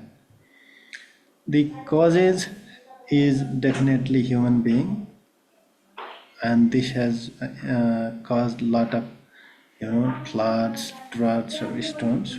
I will not go in detail on this, even around the sea level as well. But the interesting or the serious concern, like cities like Fiji, Vanuatu, the Solomon Islands have been in the danger of disappearing. So some of those, like Tuvalu, has already started creating its digital person to keep the record for its generation, upcoming generation. So here, this one I found very interesting, and this triggered me as well. Like ocean have been observing the temperature by 90%, and in return it releases oxygen as well. So there is it takes carbon dioxide from the environment. It absorbs this red one and green one, you can see arrow. Likewise the forest or the trees, but factories or the industries, they just release carbon dioxide in the air. Numbers are there, but it does not absorb, take it back in return. However, ocean and the forest do that. So coming to Nepal, I visit different parts of Nepal, and I see, I just saw these interesting things. This is the first picture is from Rukum West in the same paddy field. This is actually, it's wet in the field. One side has already ripened and the other side is still green, but they said that it was cultivated in the same time, but it may be due to climate change impact or some of those things that variation is there. Likewise, this second picture, it's of Kathmandu Valley, it's full of smokes. Obviously there will be PM 2.5 and the PM 10. Looks like cloud. And these are ridges of the mountain. There used to be ice earlier in the past times, and there is data that ice reserve between 1977 and 2010 has decreased by 29%, which is 129 cubic kilometer. The number of glacier lakes has increased by 11%, and the glacier recede on an average by 38 kilometers square per year. So this is alarming situation, and evident for this, you can see in the picture, and these photographs are taken by myself. And the first picture is from Sindhupalchok, second picture from Rukum. These mountains, these peaks used to be full of snow at this time, but these photographs taken in the winter and do not have ice on it. And the third picture, you might be familiar with this, it's Annapurna Range. If you see towards the left-hand corner, you can see Annapurna without ice on it. So these are alarming situation at the moment. Eventually, these climate changes have led to a lot of glacier, lake outburst, floods. And these are from some of the write-ups that I captured and I kept here. And uneven rainfall pattern is causing a lot of floods in Nepal. We have had experience in last September as well. And data says in 2022 alone, wood burning contributed around 22% of overall PM 2.5 particulate matter 2.5 emissions and 11% of overall particulate matter 10 emissions. This first picture is also from Kathmandu Valley. There was forest fire, and the second one is also from Nepal. It's from Madhya Pradesh, where 100 households were burned. Ultimately, that contributed to the carbon emission. Such fountains, a lot of such fountains have been gone dry, and the heat wave is increasing in the Tharaibal during the summer season. So this is the context in Nepal, and also I presented global context as well. So in this scenario, what can be the practical steps that we can be aware and mindful and contribute towards reducing carbon emission. So based on my research, I have presented some, but before that I just wanted to highlight this one, this study conceptual framework, which mentions reduction in carbon emission, and MICS, metallic improved cooking stove adoption. So I won't talk much on it because there are a lot of other variables as well, but what is important for now is carbon emission reduction and the metallic improved cooking stoves. So where I did this study is in western part of Nepal, hilly region, Pajura district. And the methodology was experiential sequential research design. So one went quantitative first, then followed by the qualitative to triangulate, validate, and the literature reviews and confirming the findings. There are practical steps that I'm trying from my research and want to present here. Carbon offsetting, home appliances, 3R, or we can say 4R as well, and the awarenesses. So literature, it indicates that one mature tree can absorb up to 22 pounds of carbon dioxide per year during its first 20 years after growth, which is great to offset the carbon.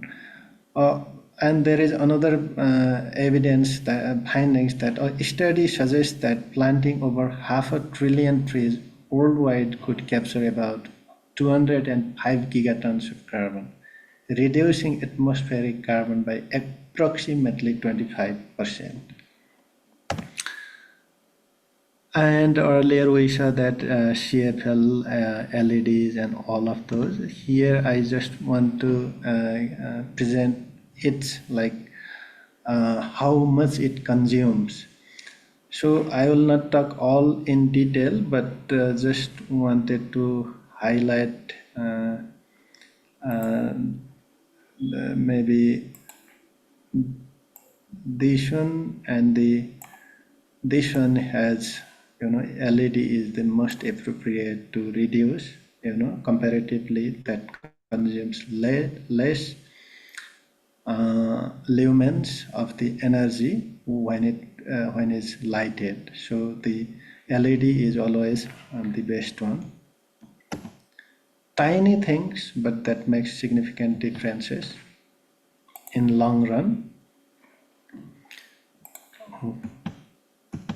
It's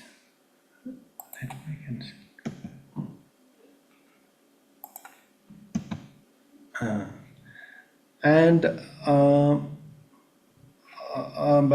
the my point today here is around metallic improved cooking stove, and here are two videos. One is traditional and the other one is improved cooking stoves. So during my study, it was found that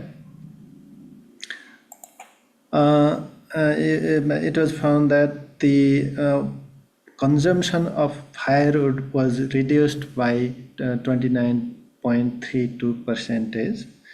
In kilograms, it's 2340 kilogram per year per house. So that's significant contribution towards reducing carbon emission.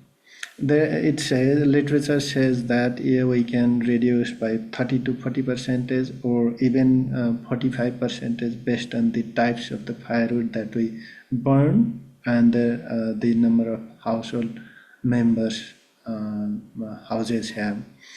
But it's around this. So during my research, it's very clear that 1,237.8 tons of carbon dioxide emission can be reduced,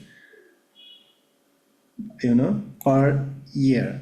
That's in total of 507 households.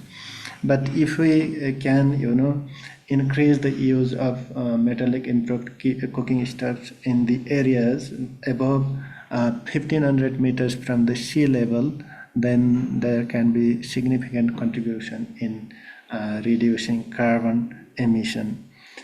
And mostly in the village, in the mountainous and hilly region, still there is a system of or the practice of using firewood for the cooking activities.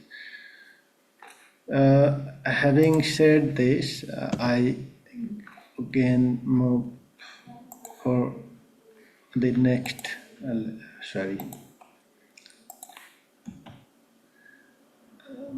in the urban areas, application of the electric cooking stove is always the ideal one, but it has to be supported by the infrastructure available. I mean the electric infrastructure. So here maybe I can talk a little bit of the challenges. It's all about technology acceptance model, either in the metallic improved cooking stoves or the electric cooking stoves or CFL, whatever. People, houses just need to be aware of the system that's contributing towards their health, to improve their health, as well as contributing towards the greater goal of reducing carbon emission or the carbon footprint. Challenges always remain. If I be very specific towards this electric cooking stoves, NEA, National Electricity Authority, Nepal Electricity Authority, it says it encourages every household or individuals to convert towards electric cooking system, but the houses, I mean single house is given 30 ampere of electricity, but the infrastructure is like that. And if two households live within a house, then it may go to 60 ampere, because one cooking in this electric cooking stove requires 16 ampere. So for a house means 4 into 16, 62 amperes. Whereas the limitation from the policy makers or the Nepal Electricity Authority is just 30 amperes. So it's something like saying and doing, policy and the practice, it's not matching, which is causing for the smooth utilization of electric cooking stoves.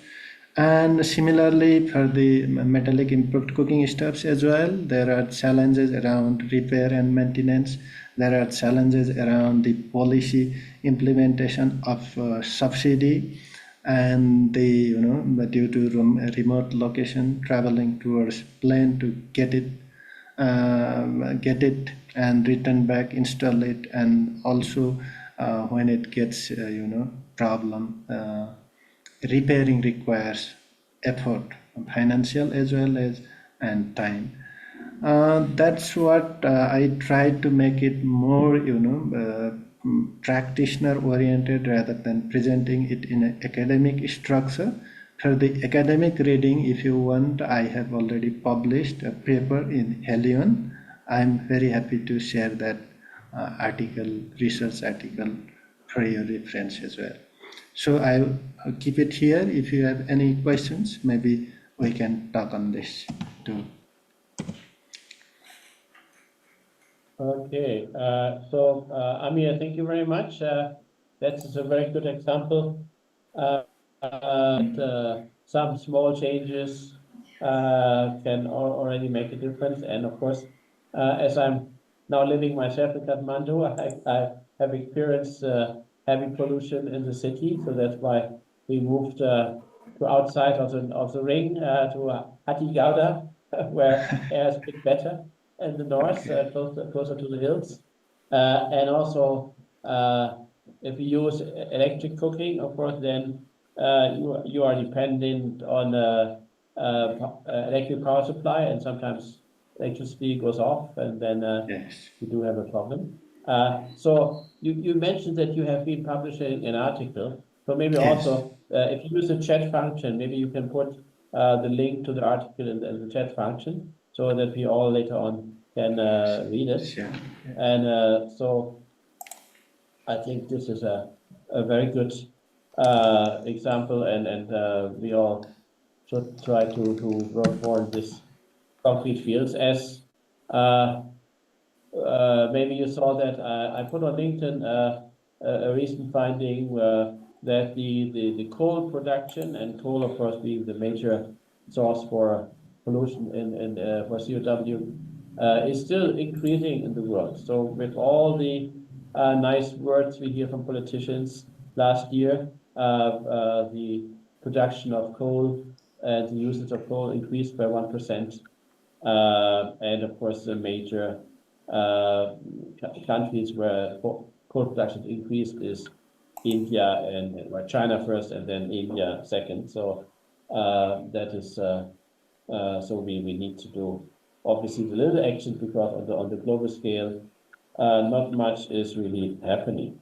So I'm not sure if we have any other speaker of those who were on the list. So I see there's Dr. Mohamed Tsaga, Umar Sheikh, and Felipe Ribeiro. Is any of them here at the moment? I don't think so. I don't think so. So we have one speaker, Asmita Joshi. So she has recently done a study on waste management in Kathmandu. So she wants to share her research, some of the findings. Yeah. Very good. Very good. So Asmita, please, are you there? Asmita, are you there? Yeah, yes, sir. Yeah. Hello, everyone. So, thank you very much for Hello. joining us. And please start your presentation and share your insights with us. Okay, thank you for having me. Myself, Asmita Joshi from Nepal. I'm recently pursuing my master's in disaster. So, and yesterday I have a presentation on my waste management research. So I'm so happy to present my presentation here. So thank you for having me. And Sarna ma'am showing my slide. So We can see your slides, but they're very small. Maybe you can change the way you're showing them. It's only a small part of the screen where we can see your slides. okay.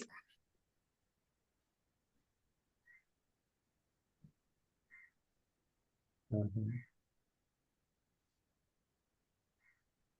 Yes, if you make it. Can you make it If bigger? you Sorry, make it big can you now, make it then bigger? yes, that's better. That's better. Okay.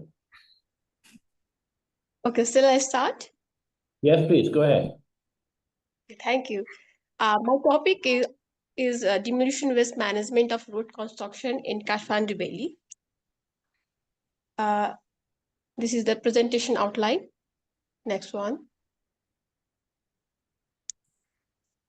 Give me a minute, okay? Sarina, we can see two screens, like your name is too big and the screen is small. Yeah. Can you say it now? If you want to pass it to someone else and I can do that. Sarina, Yeah. can you I can do that, yeah. Sarina. Okay, I'll just share the presentation to you.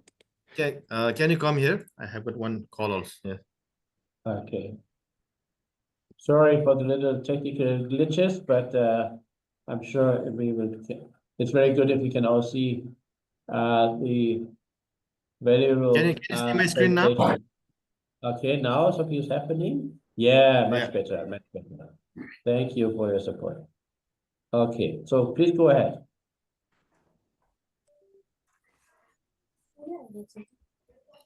Is it possible to put it on PowerPoint slideshow?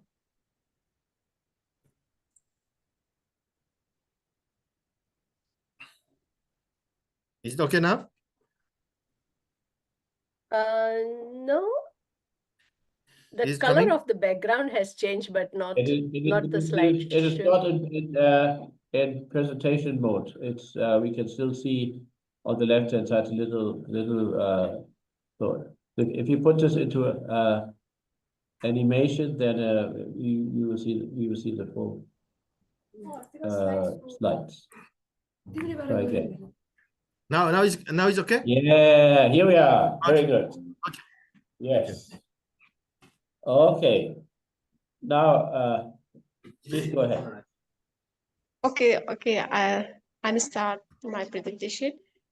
Sorry for bother your time. My study on demolition waste management of road construction in Kathmandu Valley. This is recent research. This is the presentation outline. Next slide. Introduction. Demolition waste in the context of road construction refers to the byproducts generated from the process of dismantling or demolition.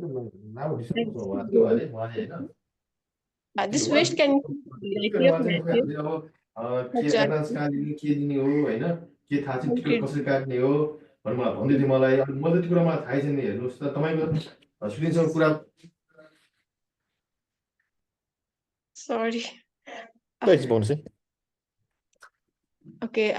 According to the Global Status Report by the International Solid Waste Association, demolition and construction waste account for a substantial proportion of the total global waste. The construction sector is the principal consumer of resources and generator of waste in Europe, significantly impacting the economy, local employment, and the standard of living. In countries like Japan and Germany, advanced recycling technologies and strict regulation have led to high rates of recycling and reuse of construction demolition waste. In many developed countries, this type of waste constitutes between 30% to 50% of all waste produced. Consequently, the surge in road construction and other infrastructure activities has led to increased demolition waste comprising concrete bricks, metals, wood, and debris. Informal disposal methods such as open dumping and unregulated landfills are more common, leading to environmental degradation and health hazards. Next slide, please. Next one is objectives. The main objectives of my study is to study demolition waste management of practices scenario of Kathmandu Valley. The specific objectives are to assess the current management practices for demolition waste in Kathmandu Valley, to identify the composition of demolition waste, and third one is to evaluate the impacts of demolition waste in the residents' livelihood, environment, and the health. Next slide is materials and method. My study was done in Kathmandu Valley, mainly in 3 wards, ward level. First one is Kirtipur municipality, and second one is Lalitpur, and third one is Kathmandu metropolitan city. And this study was done in September 2024. And I have shown map and ward level map also. In materials and method, I have done 2 methodology. One is primary data and second is secondary data. In primary data, I have done survey and the KIA. Survey I have done in shopkeeper, like local residential people at a road where is demolition is happening, and on other is KIA I have done in municipality level of 3 areas. And secondary data, I have done research on published and unpublished reports, as well as relevant articles relevant with my study. And in data analysis, I have used MS Excel 2010 version for my interpretation of data to show insightful results. These are the results. This pie chart shows demolition waste management practices in 3 ward level. First pie chart shows Kirtipur ward level demolition waste management practices. In Kirtipur ward, 30% waste is only reuse, and remaining one is goes to landfill site. And in third figure, that pie chart shows the demolition waste management practices in Lalitpur, where 30% waste is recycled and remaining one 70% goes to open dumping. And in figure 4, that pie chart shows 60% is reuse and 10% incineration, and remaining 30% goes to recycle. Next slide, please.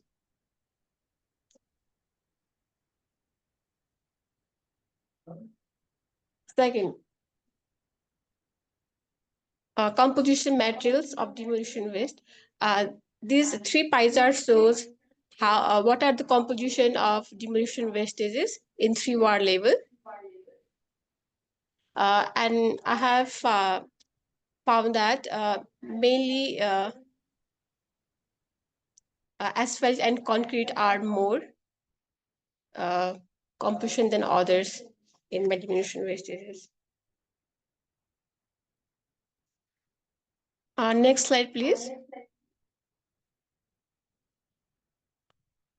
These are the impacts of demolition waste on health, environment, and livelihood of the residents. This pie chart shows 3 different level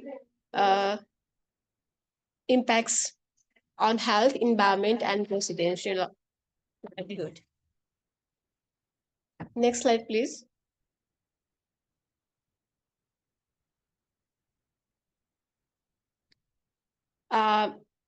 My study findings are drainage installation project produce more reusable materials, and demolition waste is produced more in drainage installation projects because drainage have more space to dig than others installation project, and demolition waste management practices vary across different areas.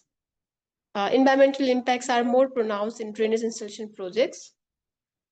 Health impacts are more significant in road construction. Last one is residential livelihood is impacted by all 3 demolition waste production activities, but more prolonged impacted by road construction due to its long period of duration. Next slide, please.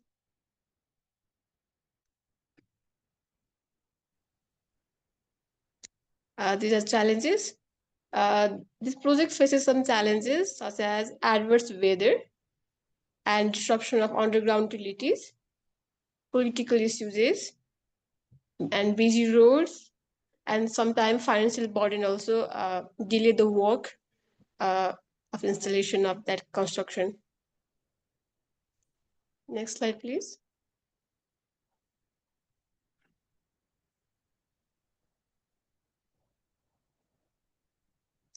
In conclusion, I have found that the diminution waste management of road construction in Kathmandu Valley is effectively managed now than before 2015 earthquake. I have done a small project construction work, but in Nepal also there are big installation project happening, but my research shows current diminution waste management in Nepal is effectively managed than before. The overall study scores the importance of proper disposal and recycling practices for sustainability and calls for greater focus on demolition waste management to mitigate its negative impacts on the public and the environment. Next slide. Recommendation. This research suggests necessary action to address the challenges effectively. This study underscores the importance of proper disposal and recycling practices for sustainability. The research calls for greater focus on demolition waste management to mitigate its negative effects on the public and the environment. Demolition waste impacts is real, and it is essential to raise awareness to the public as well as to the concerned body globally.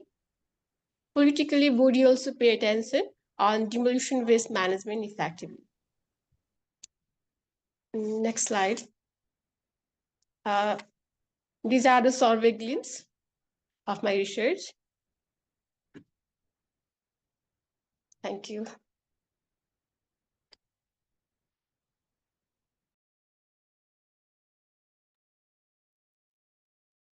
Okay, thank you so much for this presentation. And we're having some good news that we can see that from your study that for Kathmandu and Lalitpur, the waste management has actually improved in the last 10 years.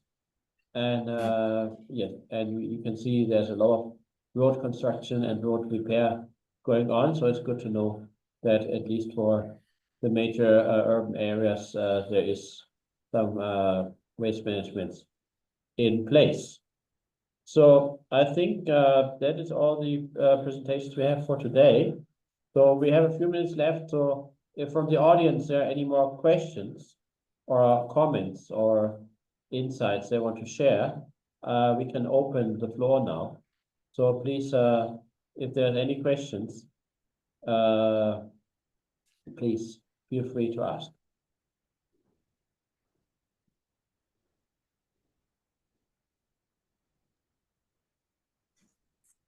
We have, of course, it is slightly different from the topic, but we have here Dr. Jackie Goldin, who will like to present so that we can use this time for her presentation. It is about the coming program with GSFN.